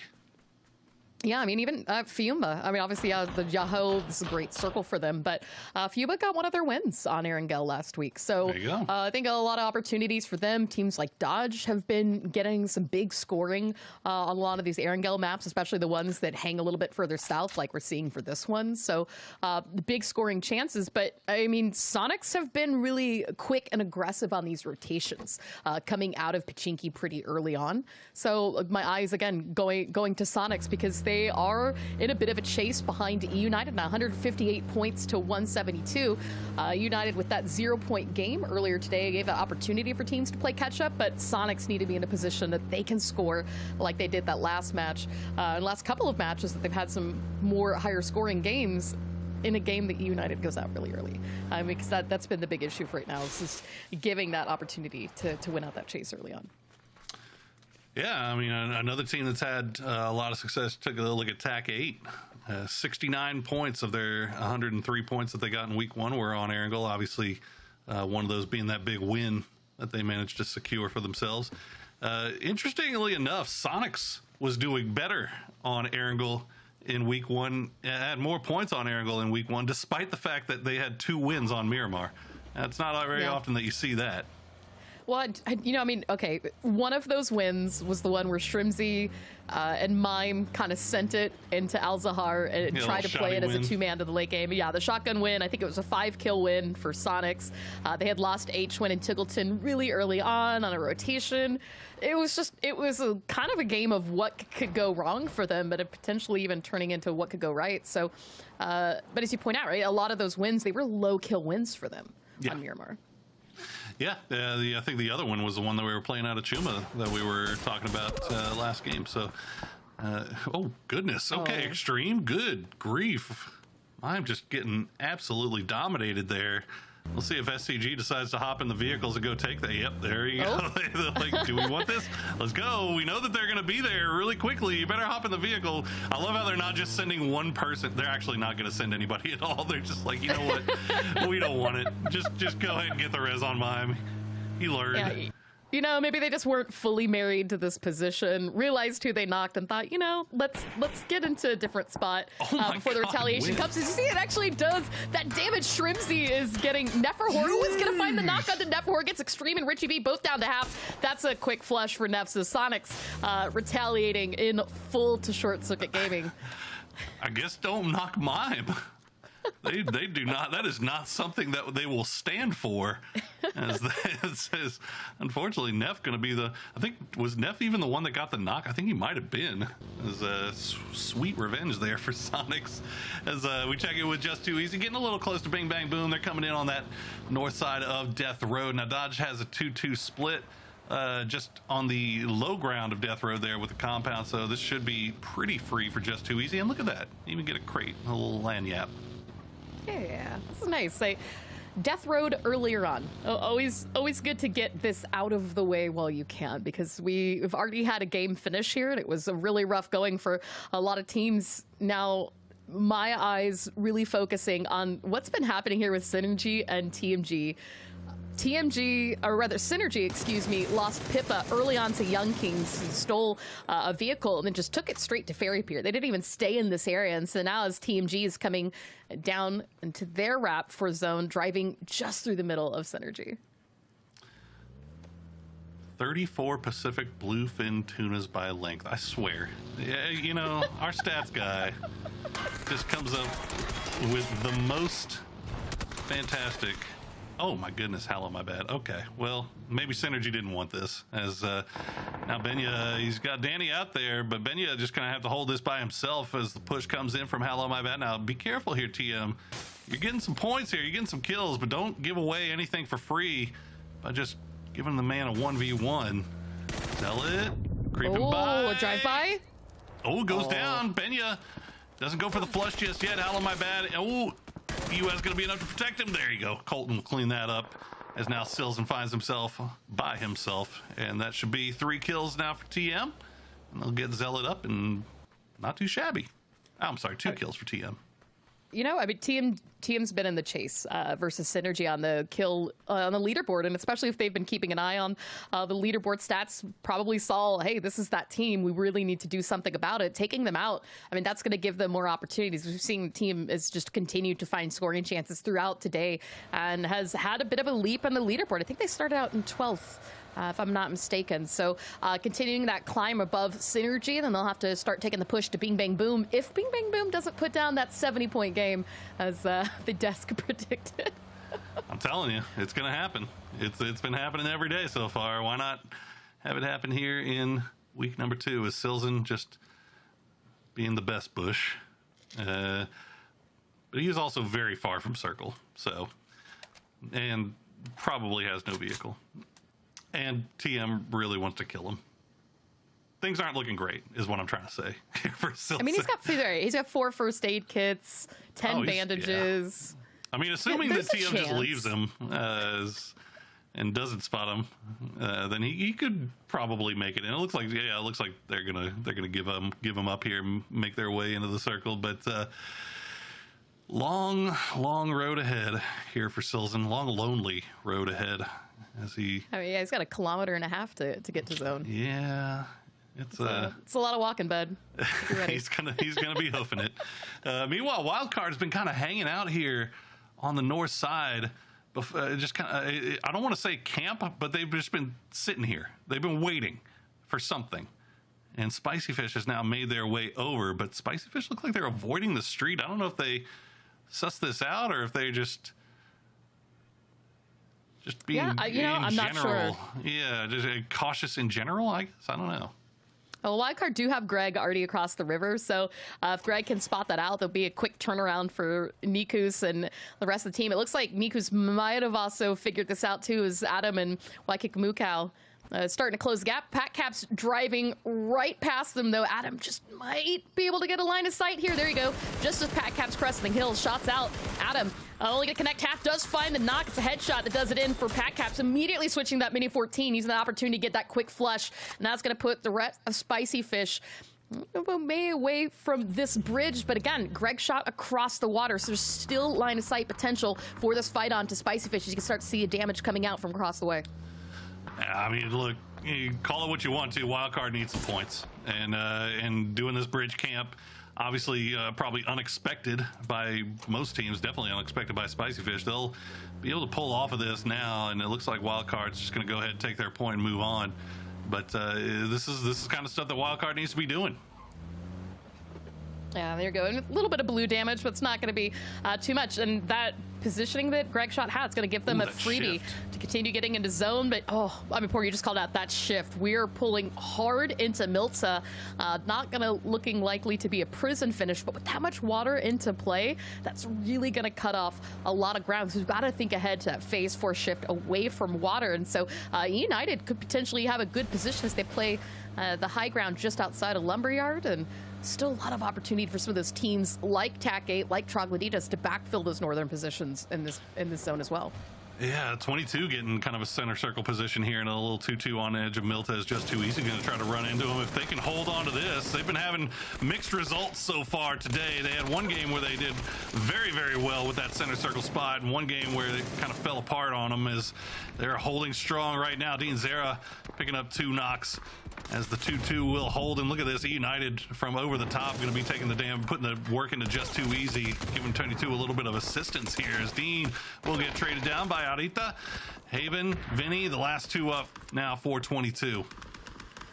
You can see Haven is really, he's got his car, but even just getting out of this position, it's going to be really risky. As Sonics are also funneling down on the opposite side of road. Vinny is just going to take any type of pop shots he can to keep some of that pressure away, but you can see Sonics able to push down into the shacks, has a line of sight, spots Vinny, gets him down low, but with help from Haven, Singleton has to break away, and I might give Vinny just what he needed to get through this. And look at this, Yahoo now on the other side of the street making the same play, this time with assistance from E United as Flood finds a headshot and a flush onto Poonage. Oh man, I got a feel for Poonage, man. I think this might be the 9th time that he was the first one dead for Yoho. And obviously it's here and there, and it's early in the game versus late in the game, but Poonage just cannot seem to keep from eating bullets early on here. Not that it's hurting Yoho too much, as they are sitting in 3rd place overall, just 1 point behind. But Yoho managed to sneak up and take that spot there. 22 staying alive despite the push from Sonics, despite the push from Just Too Easy. They still have 2 up. It's again, tenuous position there at the crossroads, at that guard shack. But they'll hold strong for right now, as it looks like everything's kind of calming down a little bit here. I love it. You know, it's interesting stat. Did you guys know that a Brontosaurus is not actually a real dinosaur, but a species? Like, it's a group of dinosaurs. The first dinosaur we thought was a Brontosaurus was actually 3 different dinosaurs put together into one. So, interesting fact, but it's like me. Balefrost, you know, it's a lot of walking. Balefrost, oh, look at Silzen found a car. He's almost, he's almost in. He's almost in. Come on, Silzen, you can do it. See, you've got to believe, Poro. Always believe. And, you know, for those of you guys who are enjoying watching the map, if you guys would like to watch the map the whole time, you could do so on twitch.tv/esports map, or go ahead and throw in chat !squad stream. And you can watch both streams in tandem at the same time. Yes. Make sure to do this. See, look at that! !squad stream. As we check in with Fumba. Now, they have a little bit of a 2-2 split going on. United has a real wide 2-2 split going on as well, as we wait and see where that next circle decides to take us. Okay, had to cut away from water, so this is pretty much the best place it could have gone, I think, is out and take out a logging camp and all that. I guess that's an argument, really, as to what you prefer to play, but either way, Dodge getting center circle. Bing Bang Boom has the north side of themselves, although it looks like Wildcard might be giving them some company. Spicy Fish might start creeping their way up there towards the western, or the eastern edge rather, of Death Road. And other than that, a few teams off to the east. Young Kings, T8, Trog, they've got to make their way in, but for the most part, pretty free and clear. Yoho actually going to try to do a reposition here, and they're getting kind of peppered for it. I mean, yeah, you got to wonder if Yahoo wished that they didn't take that rotation earlier. It was cost them Poonage and anticipation that the circle was going to go much farther south than it did. So, I mean, they land up here in shelters. So not only has that been backfilled by multiple teams, now you can see Sparking getting down to about 5 HPs. He took on quite a bit of damage from Dodge and members of E United, who's still holding the high ground. Rello using that Wizard Tower for coverage. It's now TMG taking a very similar rotation, threading the needle between themselves, 22 and Sonics. Unfortunate for Bale there, his vehicle got caught on fire and exploded. He had to stop out in the middle of no man's land. Tig gonna pick him off, as it looks like the rest of Dodge tried to make a push here. Finna actually playing the aggressor. They get one. but they lose Finna in the process. And now Shinboy, the last one up for Yoho, should be able to get this res onto Sparking. He does have synergy. Actually, Silzen. Look at sneaky little Silzen has managed to find his way into the dead center. It's never over, chat. It's never over. You know, you gotta believe. You absolutely do. And Synergy have been finding ways to put down points as creatively as possible. You can see they're sitting in 9th place right now with 95. Yahoo down to 2.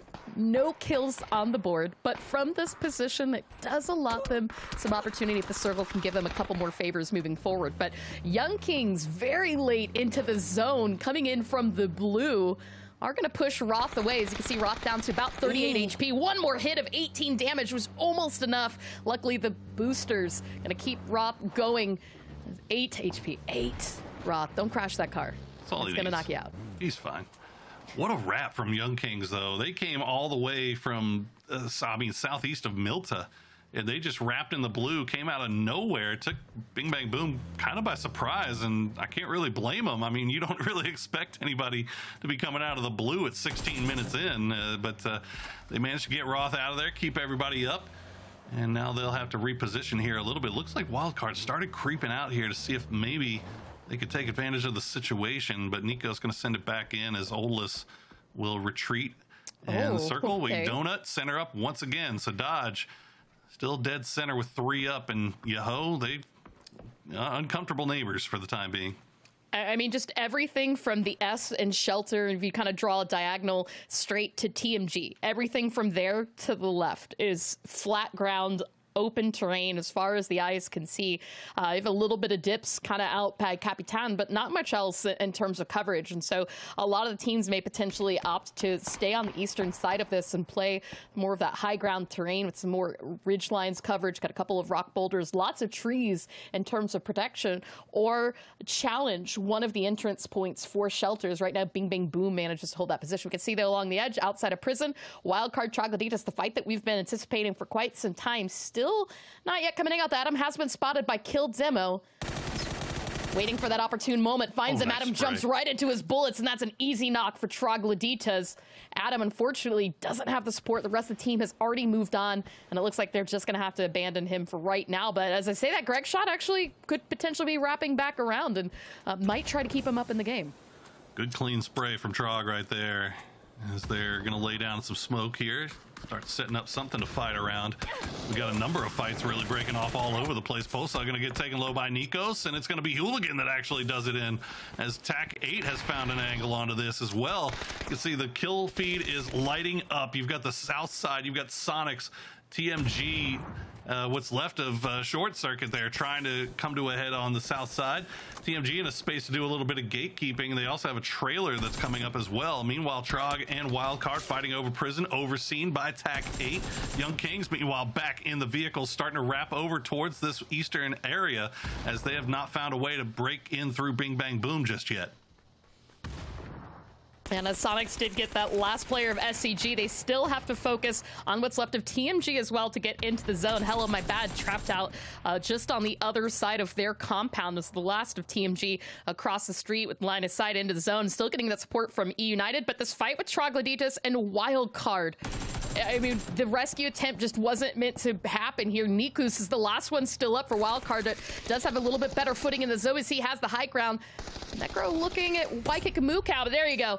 Kill Demo spotting the last player. Wildcard are going to be eliminated into 13th place, and now Troglodytes quick on some loot. They need to rush into zone now as it's phase 4, but Silzen, got a little bit of, they got room. Silzen the Snake. He found one from T8. Oh no, Zenny goes down. As that was actually, I was really clean from Trog. I mean, they do lose Posa in the process. Sonics, meanwhile, do control that south side. They keep all 4 up. They avoid TMG for now, as everybody's kind of centered up. Now, the hard shift off to the north, and that's going to put E United Sonics back on the move. Fiumba as well, and Spicy Fish already going to try to send it over towards Shelters. It looks like Young Kings try to find a little bit of space to work with here, but Bing Bang Boom already going to open up on him. Immediate trade coming through as that fight breaks out. I mean, and what a blessing for Sills, and we saw him in the Wizard Tower up there on the second story. doesn't have to move just yet, but with Troglodytes and TAC 8 just outside his back door, that could be a compound that both these teams might try to prepare and fight for. Hooligan with an opening knock finds one with the AUG, tried to find kill Demo, but it's going to be traded out, taken down by Necro instead. As you can see, both teams continuing to vie right now for any kind of dominant position in this eastern side. You've got to wonder if they realize that Silzen is still in this area. As they did lose Zenny to him a second ago, but now Palix closing in the gap, pulling up the car. Not quite in a drive-by, more for support right now for Hooligan. Yeah, he actually cuts the engine and slows it down just to not give that indication over to Trog that he's coming over here for the res. So sneaky stuff from TAC 8. Meanwhile, looks like Tokyo Majigan going to try to send it, but E United has beautiful vision over all of this. Shots coming through. They're going to find Colton. Can they find anything else? Juarez, Zealot almost up there. Hello, my bad, down to next to no health. And they're pulling right up on top of Yaho's tower. I don't know how Zealot managed to avoid that. That looks so close. I mean, this is still not the best position. If Dodge were to just look out their windows at all, they'd be able to see it. But the problem is Fiumba crashing into Dodge's compound. Hikerman not really able to do anything right now as Ethan and Gats are just trying to keep themselves alive as strong as possible, with Fiumba narrowly escaping up the stairs. And it looks like they might have even for a second spotted that Sonic's rotation at the top of the hill. Sonic's also not in the zone and could potentially crash this as well. This is wild. Sonic's just patiently waiting on the outside while all of this craziness happens inside. Dodge holding off Fiumba 4 now. Ethan and Hikerman, the last two up. You can see TM still have 2 as, oh no, hella, wait, Wada's going to go down to a nicely placed grenade from Sparking Yaho. Still holding strong with 2. Ethan and Hikerman just avoiding the throwables for right now, and now Sonics has finally decided to enter the fray. Ethan going to step out, immediately gets taken down by Tig, who gets traded out, and now, oh no, Sonic's going to lose 2. Capitan and Emmy from the other building saw this happening. Are going to punish Tiggleton and H when flushed out. It's just up to Shrimzy and Mime to keep the dream alive. As you see, Shrimzy popping that first aid kit. Mime doing the same. They're preparing for this fight for the compound because they got to win this position out. They want to focus on the late game. Meanwhile, opposite side of the zone, TAC 8 rotating away from Troglodytes, getting pushed right into E United. And these 3 teams are still continuing that bloodshed as Troglodytes continuing to chase on that position. As you can see, flashbangs right now into Tater's compound. Fights going on all over the map right now as it looks like United should be able to reset. Meanwhile, Sonic's down to 2. They're just going to hold the wall for the time being, waiting for Fiumba to try to make a move. But Fiumba, for their part, they're just going to hold on to their hard cover here. They've taken 1 knock in Emmy. The rest of the gang still hanging out inside the building. Emmy with that DBS does go down as Mime. Oh, careful. Somehow. Oh, yeah, okay, the grenade was what did it. He took a little bit of damage from his own grenade, but he managed to get the knock there. More throwables coming in as Dodge entering the fray once again. Shotties everywhere. As they say, Ethan with the shotgun, Hikerman with some nades are just trying to see if they can clear out any part of the compound. That car blocking the door is going to take away an entry point that Mime was hoping to have, but now Young Kings from afar spotting out Mime. That's it for Sonics. And Fiumba trying to get that recovery. The res onto Capitan, but Ethan now with the flashbang back to the shotgun, finds one. Can he find a second? Gets hit by a Molotov. Dodge gets taken out real quickly, and Fiumba an opportunity potentially recover from this. We can see DraftKings took a little bit of damage from that Molotov as well. So Fiumba as a 2-man, that also, as this was happening, I mean, again, Young Kings from range getting involved, but now turning your attention back again to Bing Bang Boom. Finds that opening knock on to Sharp Shot. Ikuz looking to see if they can take shelter position away from them. Silzen is still alive. Yeah. And he's got 2 kills. Silzen has pulled off just the most dramatic solo play here for Synergy, collecting points. He's now in placement as well. But he's got a little bit of a problem here now as E United has to go somewhere, and they're going to push right into him. Good shots. Land on to Rello right there to slow things down just a little bit. He's going to drop the molly just to see if he can put him on pause a little bit longer. Good grenade from Kickstart. Gets a nice chunk of damage into him. And that might open up the door for the push from E United. And there it is. The second one will do it as Silzen's reign of terror has come to an end. E United still 3 strong and now completely control the southeast side of this circle, which is the only high ground really, or the highest ground rather. Yeah. But I mean, even still, like Synergy having that early falter, the very first phase of the game, Silzen being able to send it and pick up 3 points, 2 of which for kills for his team for that match, is not going to go unnoticed, especially with so many teams close in the taste, TMG, Wildcard being just barely behind them. But Young Kings staying up as 2. Spicy Fish have been relatively quiet. Now, Moody also managed to sneak into a good position for zone, found himself a crate, and with it, fresh set of armor. Looks like as well. I mean, right now the big threat is E United, or as I say that, and 1FPS actually spotting out Moody. So that's it for the dream for Spicy Fish. Big shot there from and 1, and now bing bang boom. It's a beam for a reason, Clover. Bing bang boom after the map shift. They had 5 points in the first 3 games. They now have 5 kills and are fighting for a first place finish. And they have the north side now. The circle did pop and it goes south. So United in the better position, really. Young Kings backs up against the wall here. And it looks like Kickstart might have actually found an angle. There's a few shots come down here. Keenan still seeing if he can spot him out. Oh, he's going to find N1. And Sharp Shot will be the one that does it. I mean, here you go. There's 5 people to kill. If they can get 10 kills and a chicken dinner, 10 points, that's a 20-point game, Poro. I mean, the math stands to reason, but they've got to put it down. As you see, United looking really, really solid right now in terms of position in this Phase 7 circle. Snakers Kickstart. I mean, they're going to have line of sight to the last members of Young Kings.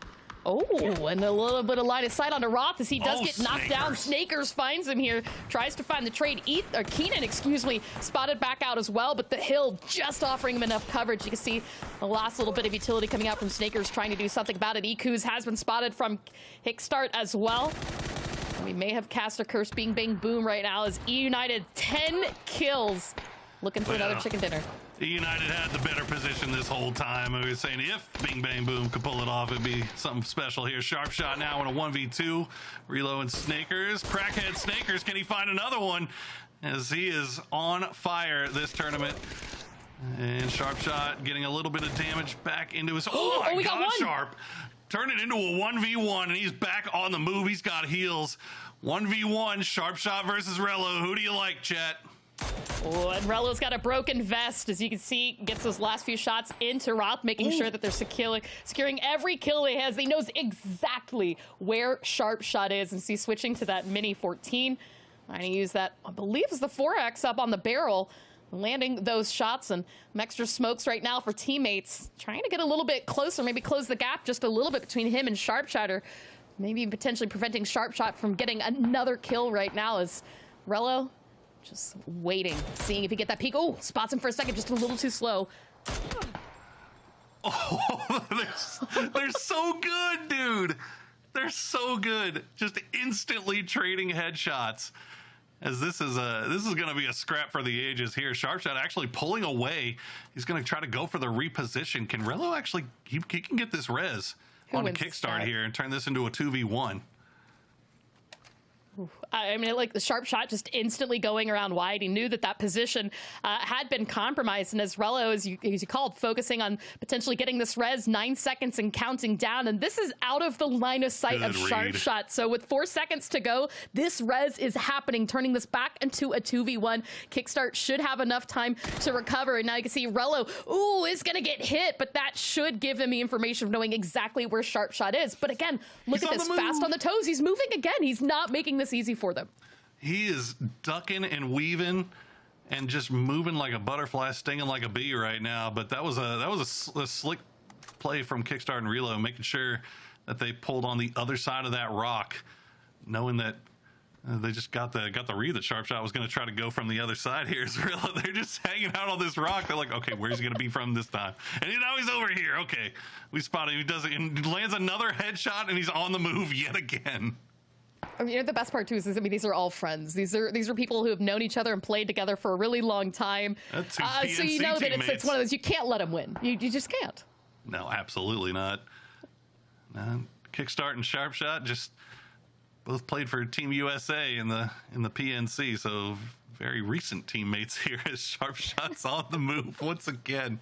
They've got so much room to work with on this field. Looks like Rello did spot him out there. He doesn't land the shot this time, and he's on the move again. He just won't stop. It just has so much room. I love this. It's great. And meanwhile, for E-United's part, they're just staying at the rock. They're like, you know what? You can keep doing that. We don't care. We've got the only hard cover in this circle, and we can just stay here until we're forced to move. It's great. This is, you know what, kudos to Sharp Shot. Because he doesn't have the shot right now, right? He doesn't have that ability. And oh, there you go. Oh, couple shots. Not too quick. I mean, they're just having fun with it at this point. I wish we had the ability to poll chat here to see who's going to win this one. But I like how Kickstart's he's not even peeking. He's just holding the smoke right now. As again, this time Sharp gets taken. He doesn't trade it. Relo actually wins that poke battle this time around. There you go. He's going to land that one. And they'll have there goes Rello's helmet. So this is all helping. Kickstart's like got half health on his helmet. A smoke swat. I think Kickstart's using that as the opportunity to push. Now we're into phase 9. The Blues closing in, and Sharp Shot not yet giving up this position. But you see Rello taking a few shots out, maybe potentially trying to bait Kickstart give him 1v1s. right into that line of sight bait Sharp Shot into the line of sight of Kickstart. Do not give him 1v1s. Sharp Shot still has a little bit of smoke wall to work with. And he's going to find Kickstart, gets him low, doesn't get the last hit in, though. Down to 5. Now he spotted him out. Good spray from Kick. We'll trade back the damage. Kick not even going for the heal just yet, and yep, he's going to go for it now as Sharp Shot does the same. But that's the last first aid for Sharp Shot. Down to bandies now and flashbangs. This Rello just kissed the blue zone as well. He had to push forward for it, but Sharp Shot is going to connect. Gets him down really low, but ultimately spotted out by Rello. What an ends game for Bing Bang Boom and E United. Ultimately, though, the chicken dinner going to EU. Yet another one going into the pocket of E United as their hold on first place just gets that much more tight. As but again, Bing Bang Boom. What can you say? The map switch favors them this tournament so far here, and I feel like that was the longest fight I've ever seen.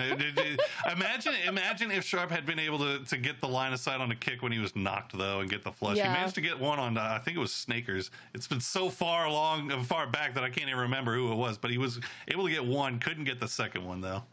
Yeah, I mean, had that res not come out, things could have been very different for United to the end game. But as we said, I mean, this was a good comeuppance for Bing Bang Boom, what we were hoping to and expecting to see. There's still one more game left today and a big opportunity for them to have maybe that final pop-off or that chicken dinner that they need to climb up the leaderboard just a little bit more.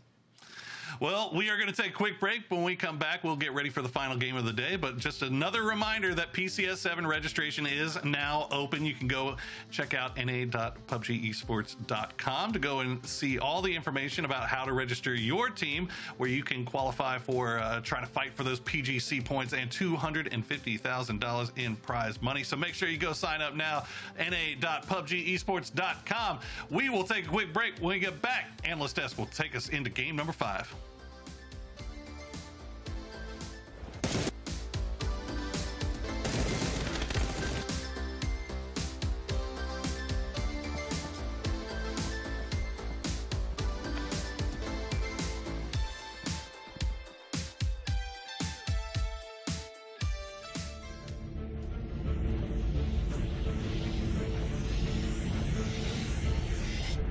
All clear on the roof.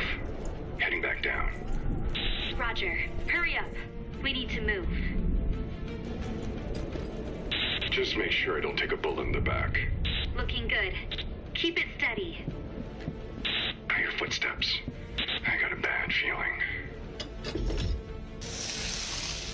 Enemy spotted. Move! Move!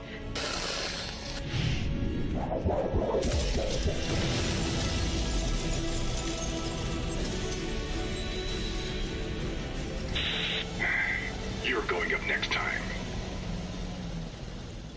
There won't be a next time.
Sharp Shot. You didn't win the fight, but you won my heart because, my God, that was an amazing 1v1 into a 1v2 kind of situation.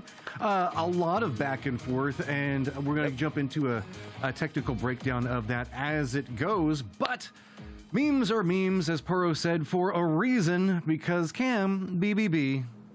Oh, no, never mind. Highlights. Screw that. Let's go. Before we get into that, I want to talk about this insane crash by the Sonics. Goomba and Dodge were already fighting this over this compound for a while, and it's not so much how Sonics crashed this. It's not so much how Fuma was able to win with DraftKings as the lone survivor. It's more of what this represented for this round as a whole. It was so difficult for anyone to go towards the center because of how open it was, and that also gets reflected in the end game fight that we're going to watch in a little bit as well. But for these teams, the only real option they have is just go for points on the edge, hope they come out alive. And I think even Yahoo is interested in this. There's TMG off onto the side, but no one's really able to go towards the center. They have to take these fights, and really it just comes down to who can get like 1 or 2 points over the next guy on the leaderboard from this specific round.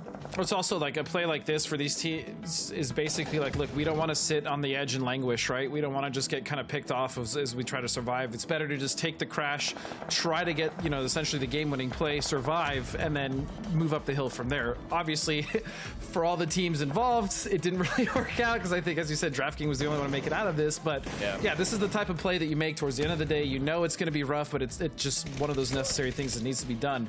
This, on the other hand, I mean, this was really impressive. Poro was right.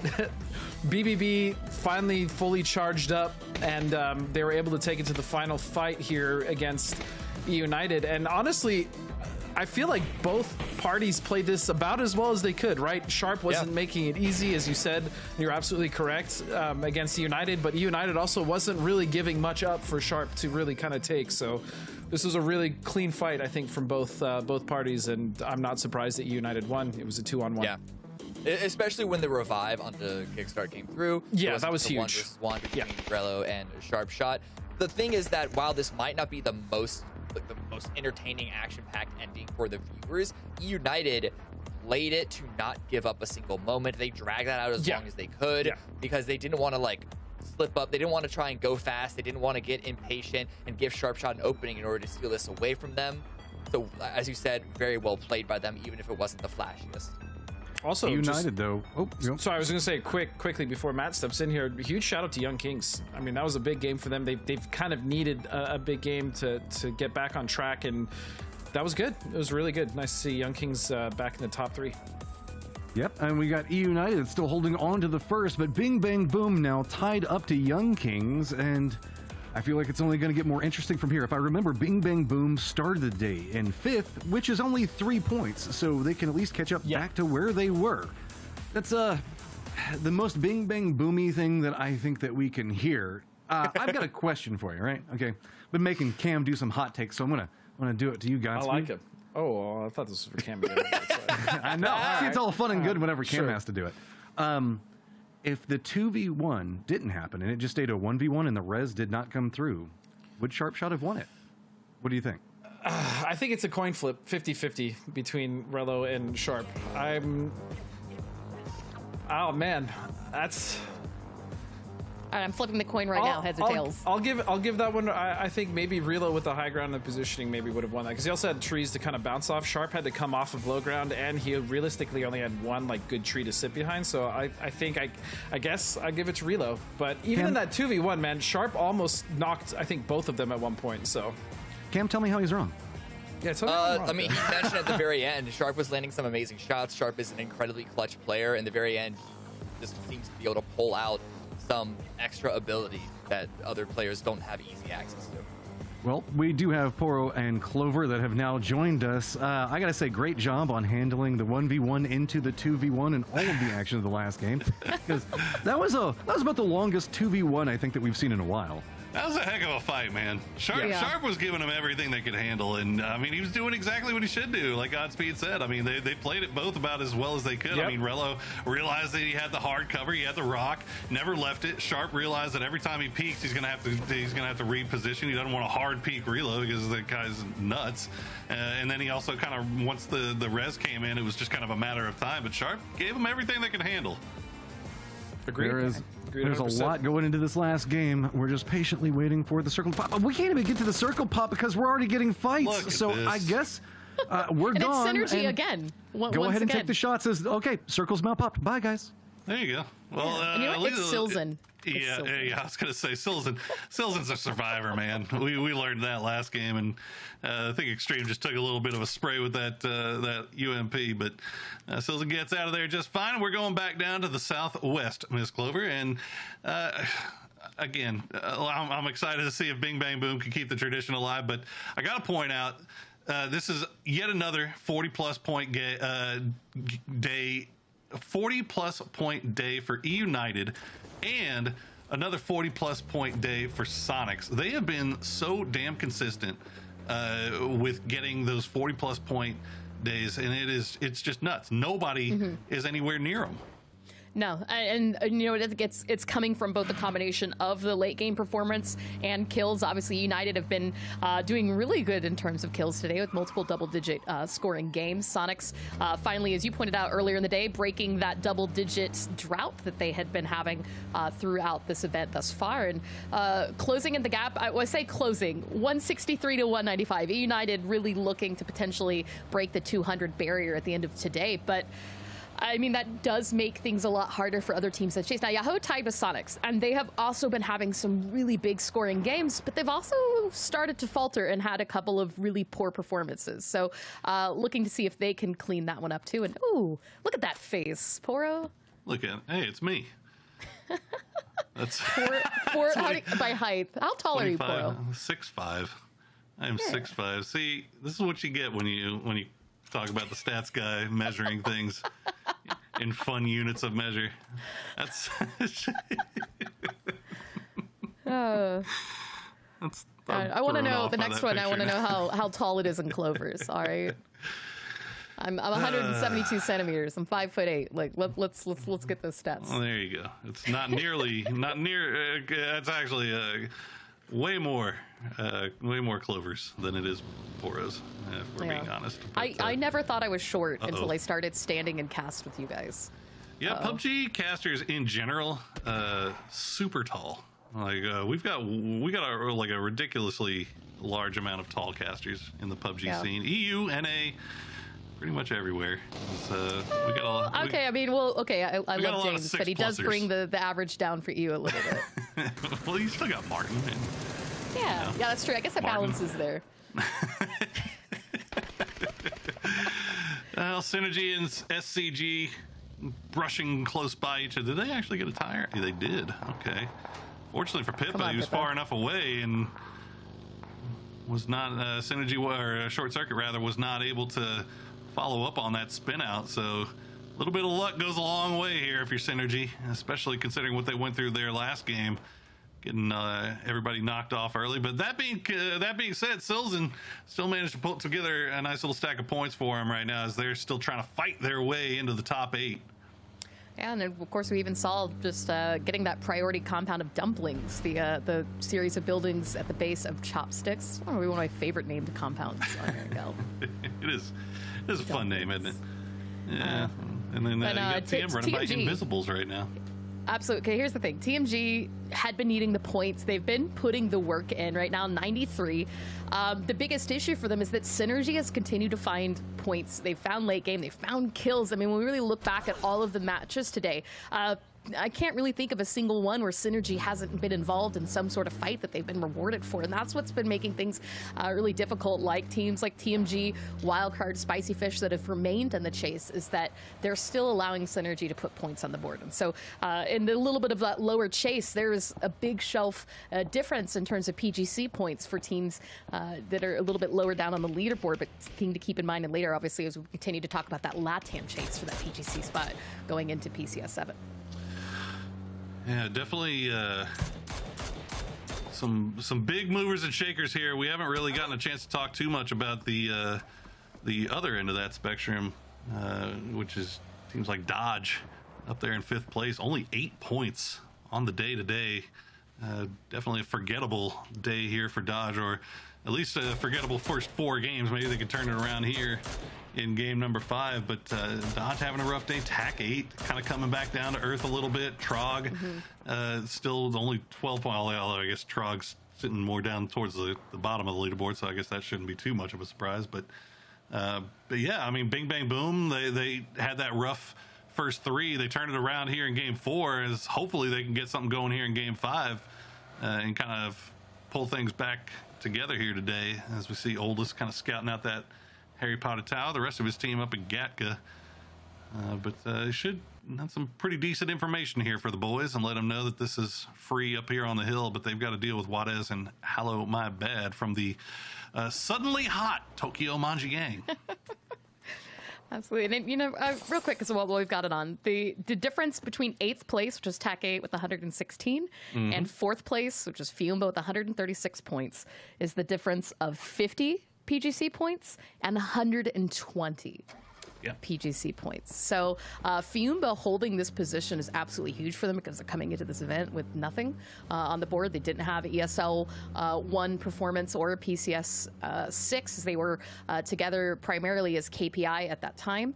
Before getting one player in from Synergy. So they're having to play makeup for that. And Joe, there you go. You talked about Bing Bang Boom is needing some opportunities. Keenan is going to pick up one, but a trade comes out. Oldest down to 39 HP. So he does get hit by Hello My Bad, but still on the chase. Molotov inside the shack. It's going to be just a little bit too late. You see the drive-by coming in from TMG. Colton is going to find it, though. That's 2 down for Bing Bang Boom.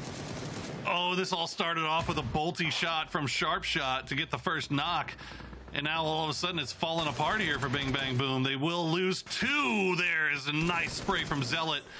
We'll keep things going, keep things alive for Tokyo Manji Gang. Down to just Zealot and Hello My Bad, as shots from way downtown there from Synergy. As Sharp Shot is going to pull in. They still got Revolver in hand. He's got the Molly. Going to try to send it back. Danny going to take the shots in him. Sharp Shot finds one. Can he win another one? No. He goes down and Bing Bang Boom just like that in 16th place. I mean, that's not the way you wanted to round out the day. Remember, Sharp Shot in that final 1v2 versus E United, losing out the chicken dinner the previous match, now losing the whole squad as they go out early here with still a minute left to go into phase 1. And we called it the Synergy taking shots. Danit was able to pick off one. You can see the kill right there to his credit, but that was actually towards TMG. So TMG in a bit of a rough spot too, as they have to continue playing this one out as a 2-man. And depending on how these circles go, I mean, that's the information that Synergy has to play off of this, and we could see them challenge that for additional points. Yeah, those shots from Danny, I mean, they were doing a little bit of damage, obviously, but it was more the fact that it just made it so that Bing Bang Boom couldn't play the outside of the compound. They had to try to make their way in. The smokes weren't blooming, or they just were not blooming in the right place, and you could see Danny was taking those shots with a silenced mini, so maybe took him a little bit longer to kind of figure out the line of sight where exactly they could play from. But you could see even Sharp Shot having to jump right into that window and play them from inside the building rather than try to work around the outside. So good work from Synergy to kind of influence that one, as TM now down to 2. And we are down to 58 alive total as we wait for this next circle to pop. You can see 22 with that big 2-1-1 split just off to the north of Quarry, where Fiumba is holding court. SCG, dead center. Who's it going to favor? Okay, let's get a Quarry circle around, finish things off today. How about that? I'm wondering if I'm cursed now. That building that Haven's in, just the north of Quarry, Sonics had actually been playing that. We've had a couple of circles that ended out in this area, as well as the swamp, the road just to the west of that. And with the way that this rotation has happened, I don't think that's going to be the play here for Sonics. They might instead try to take the high ground just beyond these compounds. So you can see that this rotation coming in from Dodge could be a big hindrance in terms of positioning that they want to take. So potential right now for a drive-by. H-Win keeping a watchful eye. And talking about drive-by, Zealot tried to get some damage into members of Synergy, but Danit's going to find the knock. Pippa running over for the flush. You can see Hello My Bad now playing as a solo. And called out that Synergy had been keeping an eye on that compound, and unfortunately for TMG, they're now stuck as one Spicy Fish, coming in a little bit late outside of Pachinki.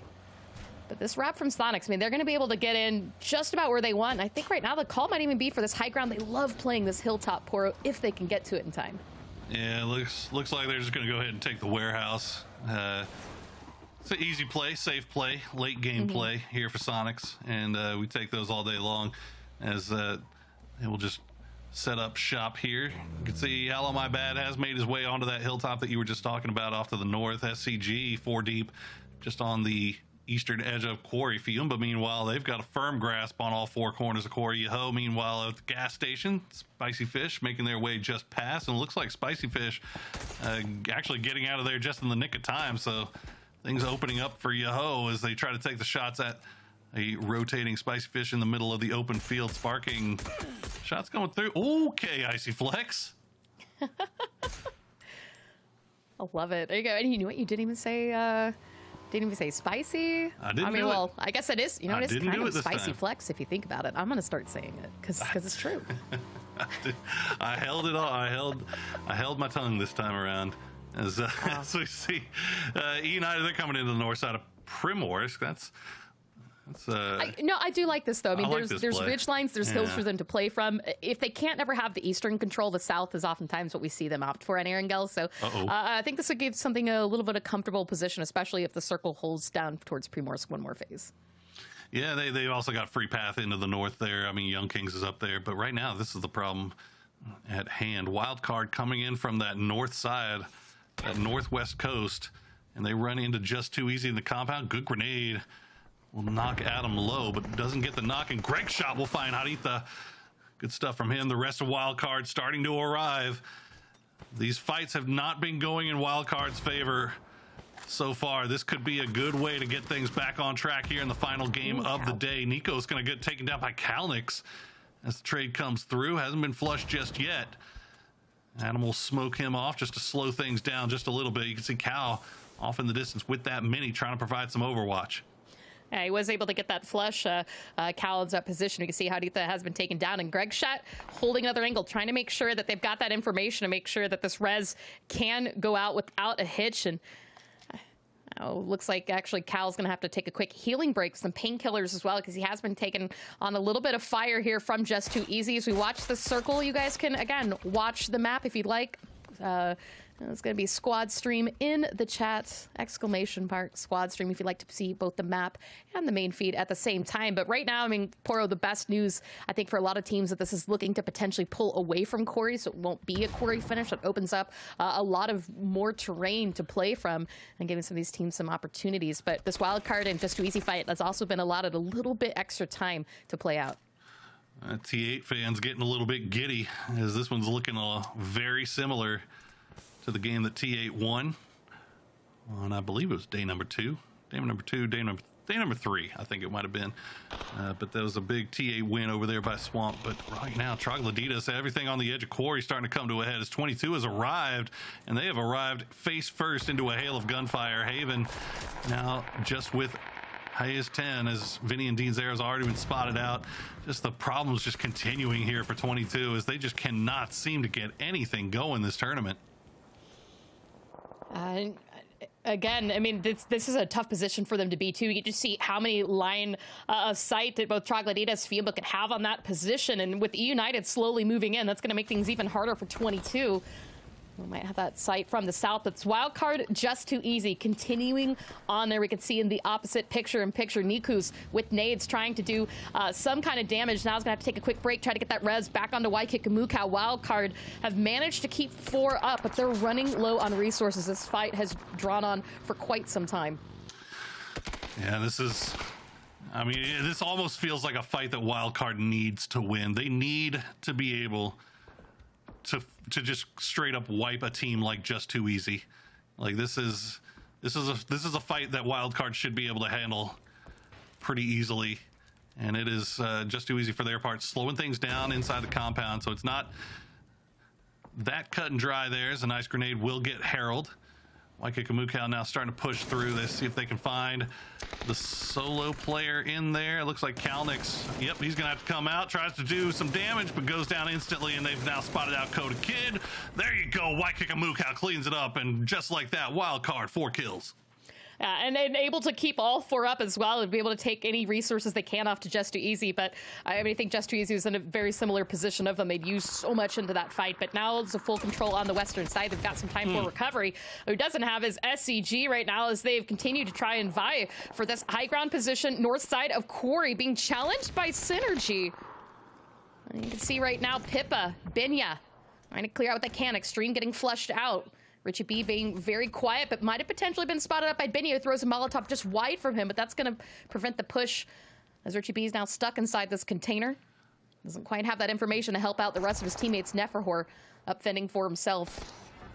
Synergy giving them everything he can handle. Meanwhile, Sonic's finally leave their warehouse. They do have Hello My Bad on their backside, but they've been able to clear out at least one from Spicy Fish so far. Moody's gone down, Simply Matt down to about half HP.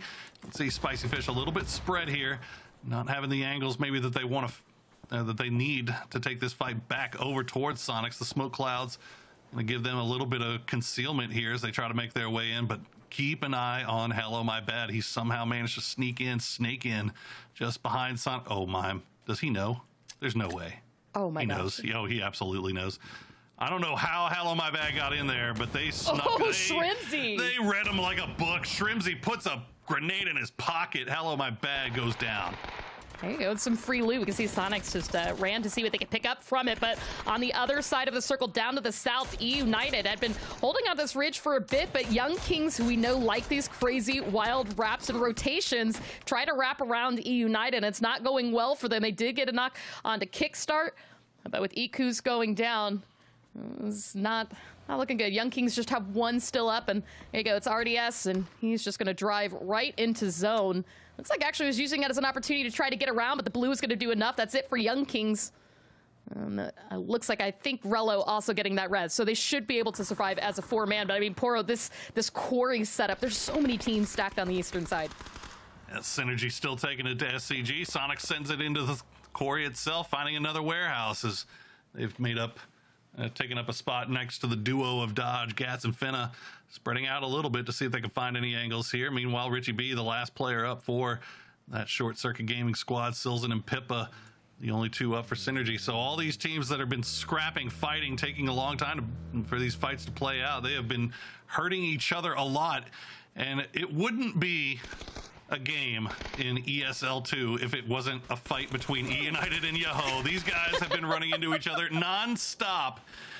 Let's see who's going to come out ahead this time. Kickstart wins the 1v1. Takes Shinboy down, and that's 2 down instantly for Yoho. Yeah, I mean, things looking really good for E United. See, Kickstarter is able to stay up and alive. Sparking, though, does find Flood, tries to pick him off, gets him down really low. Missing a couple of shots, actually opting instead to take shots at Snakers, not securing the flush yet onto Flood, but he's bleeding out really quickly. It's looking to be a guaranteed down at this point, but with nades out, Yoho get taken down. Not, he is going to get credit. There you go. Just as that happens, that nade onto Sparking. So, on the Flood, excuse me. So a bit of a trade there in those final points. But now TAC-8, who have been trying, I mean, every time we have a circle here, Poro, this is the position TAC-8 won. Right now, though, not working so great for them as Wildcard have managed to hold control here.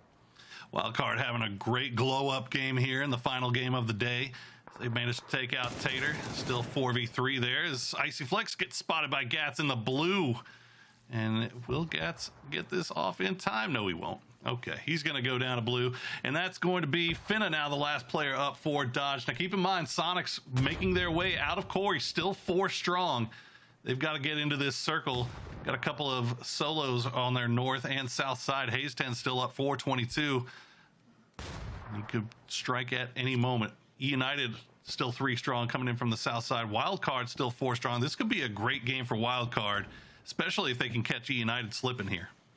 Yeah, and I mean, the fact that they've just sent Greg Shot to these wild angles and information gathering really is going to be something that could be a key factor as long as he doesn't get caught out. But talking about getting caught out, H-Win and taken down by Haston, the solo for 22. Quick knock, you can see the Molotovs out trying to secure that flush. The rest of Sonic's not in a position to do anything. H-Win's just going to have to go ahead and sacrifice himself here to Haston. Oh, and he gets Mime. Mime actually spotted now as well, so potential 2 down to 22 from Sonics. As you can see, that's going to have to force Shrimzy and Tickleton to engage now.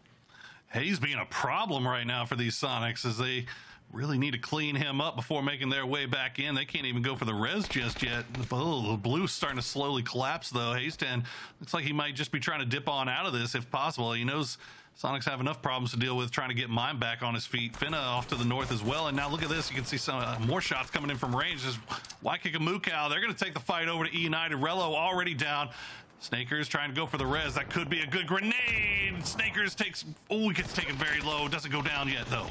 Oh, and Greg shot falling here, as you can see, gets taken out real quickly. Snakers did the work, but the trade came out as Adam got a knock onto him. United eliminated, but it came at the cost of 2 wildcard players. They've got 8 kills to show for it. Full control of the South, but they're going to have to hold on to that strength going into the late game. As you can see, Hasten miraculously survived as Mime did get picked back up from Sonic. So they'll stay up at 3, and they're going to try to avoid what's been going on with Hasten, but that also allowed Finna to get right up ahead of them. Finna was spotted by Tiggleton. That should be easy access for Sonics now into zone as Hasten starting to get punished by Trogloditas. Trog landing the shots from range there, and there you go. Pulse will be the one that does it, as 22 going out in 6th place. So now we've made it to our top 4, and everybody's beaten. Everybody's busted. Mime at least gets a chance to stop down and heal here. Sonic's back up to 3 strong. Trog have 2 in the compound dead center circle, and Tactical 8 back in the top here. 1 kill so far, but they've got some nice hills to work around with here. Wildcard, we're looking real good until they ran into E United, man. And that is a buzzsaw. Well, I mean, as you pointed out earlier, I mean, this is very similar to the circle that TAC8 have won previously. In fact, they've got just about the position that they had in that same game. Trogloditas, though, winning out center circle with this phase 6 shift. There's still a couple more phases that could potentially pull away from this, but it's not looking likely with so much open terrain now between Trogloditas compound and Sonics. I mean, that's the issue now for Sonics. They could try to take a wide rotation, maybe down to the south, go for the trees, but even then, it's not going to get them as much coverage as it looks like. And Wildcard being the factor into this play as well. If TAC8 can clear that out, that could give Sonics that opening to the south. But I mean, as you pointed out, TAC8 only 1 kill, and you know that they've got to be thirsting for it. So this punishment onto Wildcard could be huge if they can take down Nikus or even Waikikumuka, both of them. Yeah, Sonics, they're just in the worst spot. I mean, if they could pull this off, man, that is something special. I mean, they are, like you said, it's just nothing out in front of them but open field here. They're going to try to take a few shots into TAC8, see if they can maybe at least reduce the amount of people that are staring them down by 1. As Hooligan going to hide behind the UAS. Big shots coming through from Tiggs, going for those toesies, getting them feetsies. Got to be careful. Put your Crocs on, as they are getting sprayed down here. But now Sonic says, yeah, it's just where you go. I mean, it's just nothing but open field. It's hay bales. It's everything is now Waikikumuka will spot out Zenny as Wildcard coming out of nowhere to strike behind T8. And I mean, watch the kill feed too, because that's going to be the signal that Sonics are going to use when it comes time to move. They're going to look for that distraction where people might not be looking. But now with Wildcard winning this fight out, 10 kills, Nikus and Cow still looking healthy. They've got a crate and plenty of utility to loot off of TAC8 from this position. And there's 2 players in Trogloditas compounds. I mean, that's a 4v3. Sonics have the opportunity to survive as you see the smoke wall is out. Shrimsy, Mime driving ahead of Tiggleton, seeing if they can find a place to put down, aim for the trees, just about make it across from the field. Necro, it looked like he might have landed a shot into a tire, but for right now, they managed to get to the ridgeline and have found safety. Sonics pulling off the impossible, but look at these nades from range. Posa still trying to punish. I'm trying to figure out where Sonic's got 3 cars from. Tiggleton, no. I don't like they came out of quarry. Where did they get 3 cars? How were there 3 cars? You guys in that can't leave your compound? cars parked at quarry, okay? Sonics are going to take them. Oh my goodness, the absolute luck. But you know what? You needed some luck to get out of that spot. That's why I thought they were dead to rights. They had nothing. And somehow they just managed to pull into a compound with 3 cars just ready and waiting for them. Good for them. Okay, let's see if they can fight their way out of it. They get the res back up, and as you said, Wildcard now 10 kills. And can we just talk about that spray from Waikikumuka on a Palix? That was disgusting. I cannot believe he hit that shot, but we'll see if Trogloditas can do a little bit more damage to Sonics here. I mean, you've got Sonics has to worry about Trog. They've got to worry about Wildcard. They've got a little bit of smoke wall to work with here, and fortunately for them, Nico's not really hard peeking or taking shots down onto this for the time being, as Sonic's back into those fortuitous automobiles, trying to see if they could bait some shots, and they do. I mean, I'm looking at Cal on this as well. You can see just all the way out to the right. That's not in the zone. And even trying to push onto Posa's compound on the backside, that's not going to be an easy feat. Niku's in the best opportunity to walk in the circles. He can continue to wrap around the high ground of the hill. And so Wildcard might just instead be focusing on where they can get those late game kills and maybe not trying to convert this into a chicken dinner just yet. But Niku's is going to run back around, join onto Waikikamuka, and see if Sonics and Trogloditas can clear each other out and turn some favor back. In terms of wildcard, you can see Waikikamuka's got a line of sight onto Mime. Just hasn't yet taken that shot. Just like screaming at Posa, stop peeking that same window, man, please.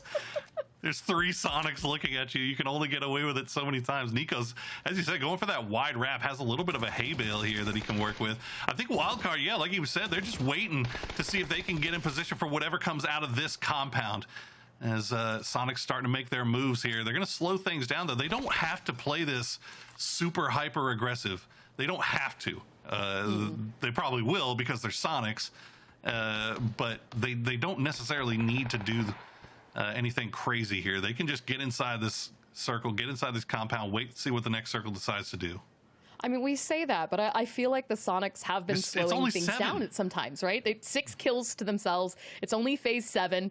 And, you know, we can see Tiggleton sees Wildcard. He knows where this positioning has come out. Typically, Sonics are doing what Wildcard's doing right now. They're waiting for the other teams to kind of slip up, focus on each other, and look at that moment to attack. We saw it earlier with Sonics, that fight on Miramar. They looked for some opportunity for the solos to kind of clear each other out, take that strike onto United as well.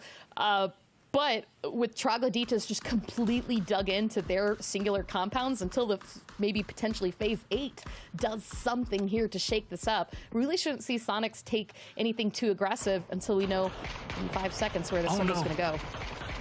I mean, yeah, this is what Wildcard just needs to hide.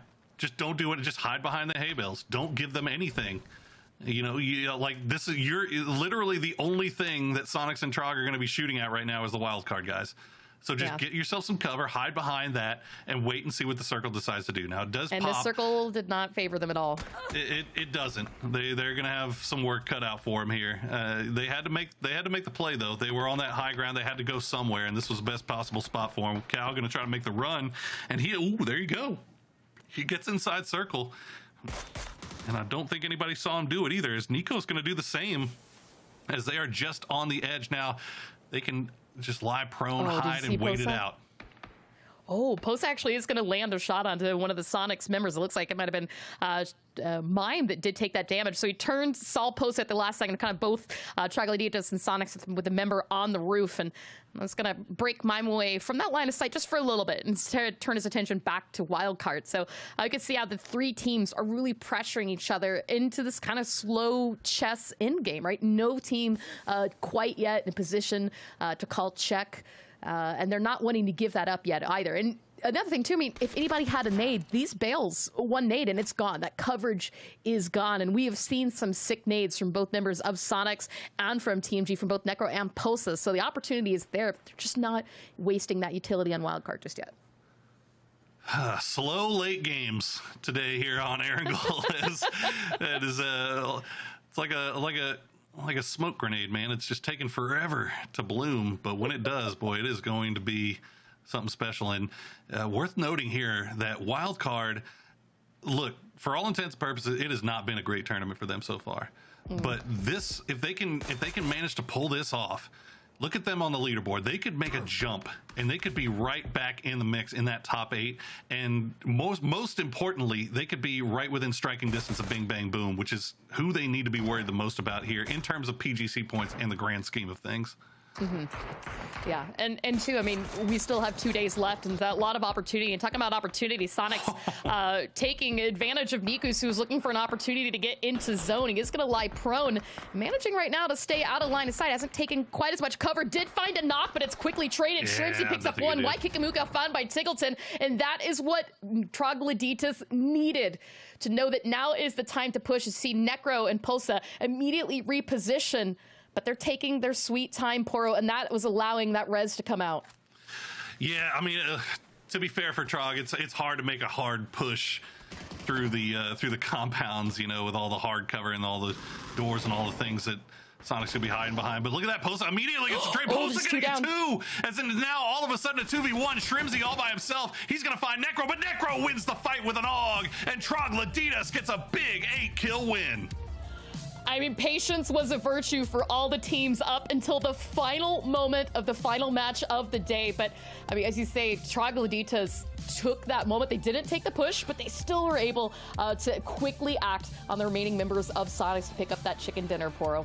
I mean, we haven't gotten to see it a lot this tournament, but the times that we have seen it, Posa is a special talent. Like, he is really, really good.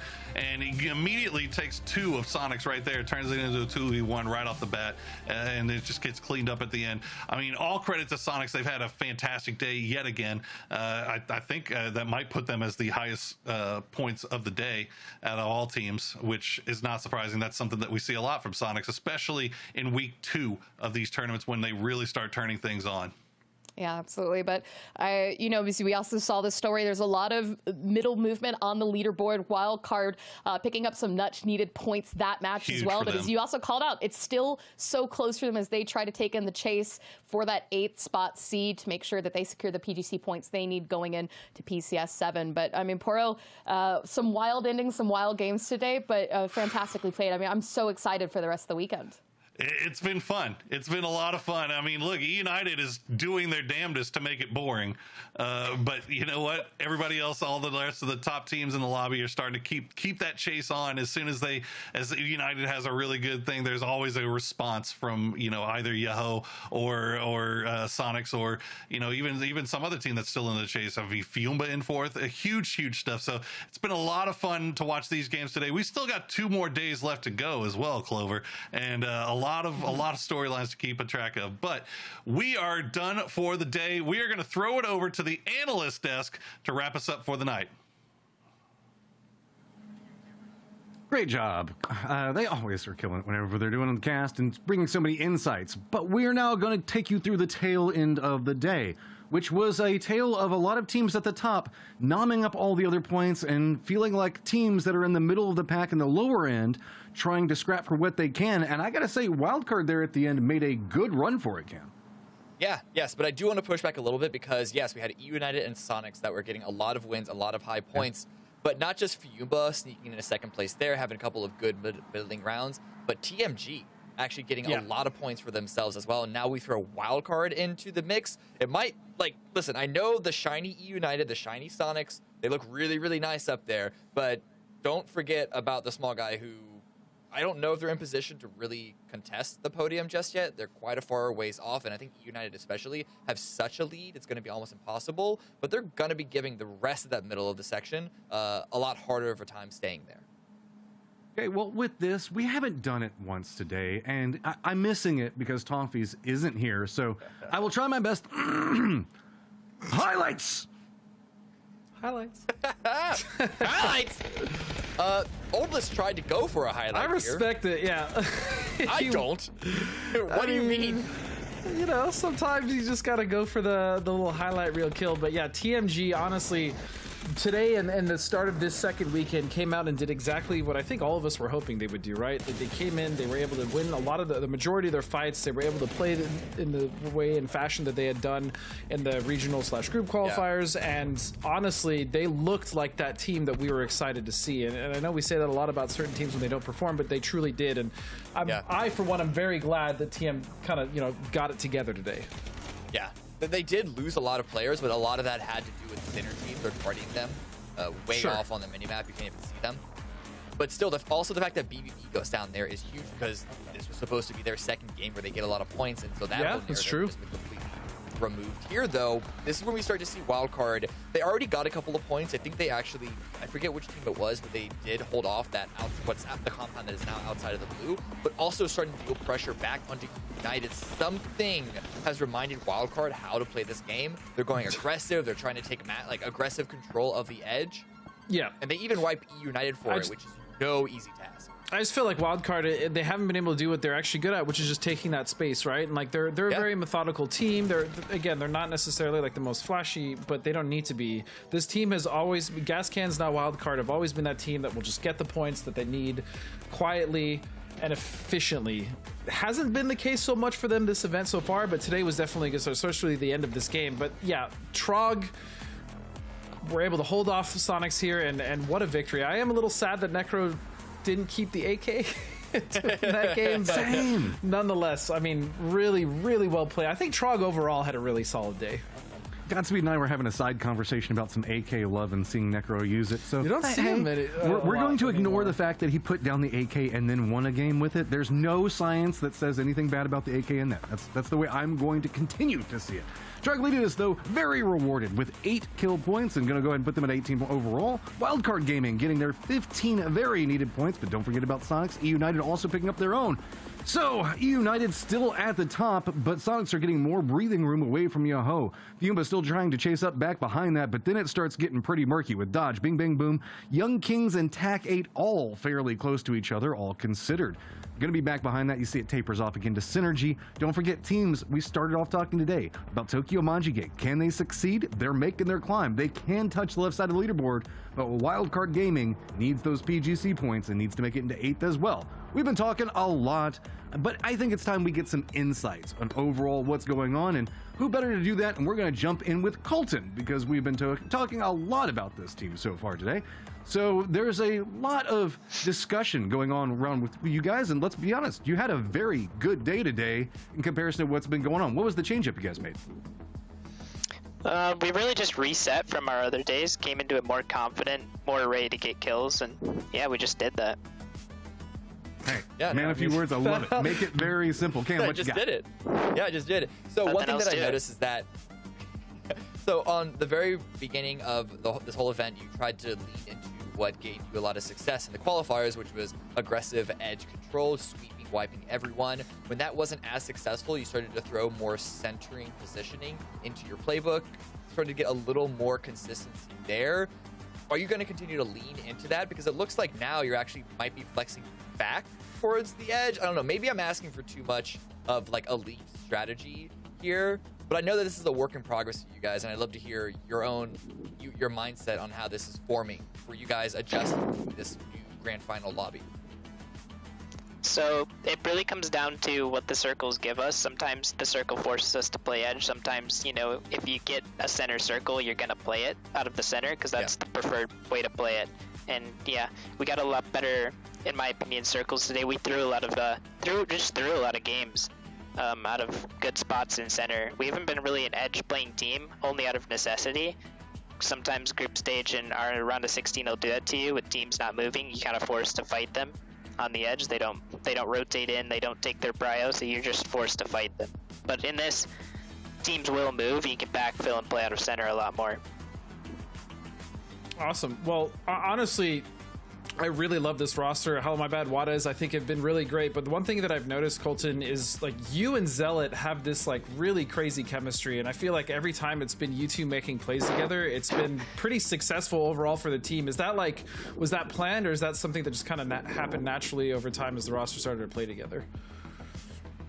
Nah, it's not planned at all. I mean, we picked up Zealot and we played group stage in round of 16, or we played open qualifiers like the next day, and it just clicked. It just worked. Damn. Got lucky, I guess. Yeah, well, there you go. You guys have some crazy synergy. Also, Hello, my bad. I feel like that kid's mechanics are really solid. So I personally really like your team. I'm glad that you guys kind of fixed the issues that you had week one. Obviously, week one wasn't great. You guys basically doubled your points today than you had the entire week. So just want to say really glad to see it, and hope you guys can continue. Yeah, thank you. Got a quick follow-up. We sometimes see North America and Latin America, when we merge Americas together, to be, I guess, a group of known faces, right? And you guys are one of the newer teams to come in. I was curious, what is it like to put together a roster in the way that you guys have to be a new team that's competing in the Americas? It's hard. A lot of the teams have a lot of experience and chemistry playing together. They've already worked out a lot of the hard points in their career, and now they're riding it out. Being a new team, you have to work you have to get through all these obstacles, like in your team chemistry, how your team plays. It's pretty hard, but we're trying our best. All right, well, we're going to go ahead and start getting everything tidied up for the end of the day. Before we go, do you have anything that you want to say? Shout out to friends, family, anything. Just shout out to my dad who's watching, and also shout out to Gats. He's a really underrated NA player in my opinion, and he's helped me learn a lot about PUBG, and he's been a good friend. Awesome. I like that. I look at that, sharing out across teams and being like, hey, I love it, love what you've done. And there is a level of camaraderie that we don't get a chance to really talk about inside of PUBG that happens specifically on teams that are trying to rise up, as well as teams that are already kind of entrenched in positions at the top of the leaderboard. Now, all considered, I know the fact that whenever you're looking at this, like I'm going to lean into this one on Godspeed, how is it like having to work inside the community like that whenever you guys are working together? Because just to scrim, it takes everybody kind of banding together and say, okay, all 64 of us are going to show up at this time. We're not going to screw off. We're actually going to try our hardest to win this as technically as we can. And it doesn't always work. But what's it like being in the trench with that? I mean, you obviously can tell the people that really want to be there and make it work and the people who are kind of coasting. But overall, I mean, like some of my best friends in PUBG when I was competing were definitely people on other teams, right? Like I was really close to the NV guys back then and some of the other ones. Obviously I loved my team as well, but that's just kind of the nature of it. You meet other people through competition and then you grow like a healthy respect for those players, both inside and outside the game. So it's really cool that he actually shouted out Gats. I also completely agree that Gats is really nuts. Poro's been talking about Gats for a long time, so credit to him when he's coming up, and I'm excited that he's finally competing here with us. So, Cam, just to continue our Gats love, what would you like to say nice about Gats now? He's a really good player. I'm excited to see him continue to develop. Well, we are at the end of the day, so I'm going to give each one of you a second to tackle whatever it is you want before we go, and we're going to start off with Cam, because I did you dirty last time, so you get to expand on whatever you would like. Listen, that gap that EU United have between them and Sonics, like just under 30 points, is absolutely terrifying. We haven't talked about Yahoo a lot just because they haven't done a lot after that first game, and Sonics have done well, but EU United have like also kept up the pace. So I'm worried that this event is going to be over long before it's actually over. There is the chance of that one. Godspeed? I mean, I'm not going to say it's over yet. I know Cam isn't saying it's over quite yet. You obviously have a very nice lead going into the next couple days, but I really am just glad teams like TM and other teams that have been kind of struggling have been able to find the points, because I also like a very competitive mid-pack, right? Like you like the teams coming in from the bottom and the middle to try to make a push towards the top. And so I think today was a good day for that as well, and I'm excited for tomorrow. That's what I've got my mind set on as we're going to be moving into these last 2 days. Is there are still a lot of opportunities for teams. United wants to run away with this, so bad. They want this after how hard they've been working for it. But Sonics isn't going to relinquish it. They're already in the chase. Yahoo is trying to make a name for themselves. Middle of the pack teams trying to climb up. Teams like Tokyo Manji Gang trying to find their own successes and climb in and showcase the fact that they can be a part of the Americas region. But with this, I think it's just time to start closing up everything, get our books all settled on behalf of everybody on the crew, and naturally, Poro. We do have Clover that's doing the cast as well. We don't have Toffees this week. He's on vacation, but we do miss you, buddy. Everybody, hope to see you guys tomorrow because there is going to be some great action, and I cannot wait. See you then.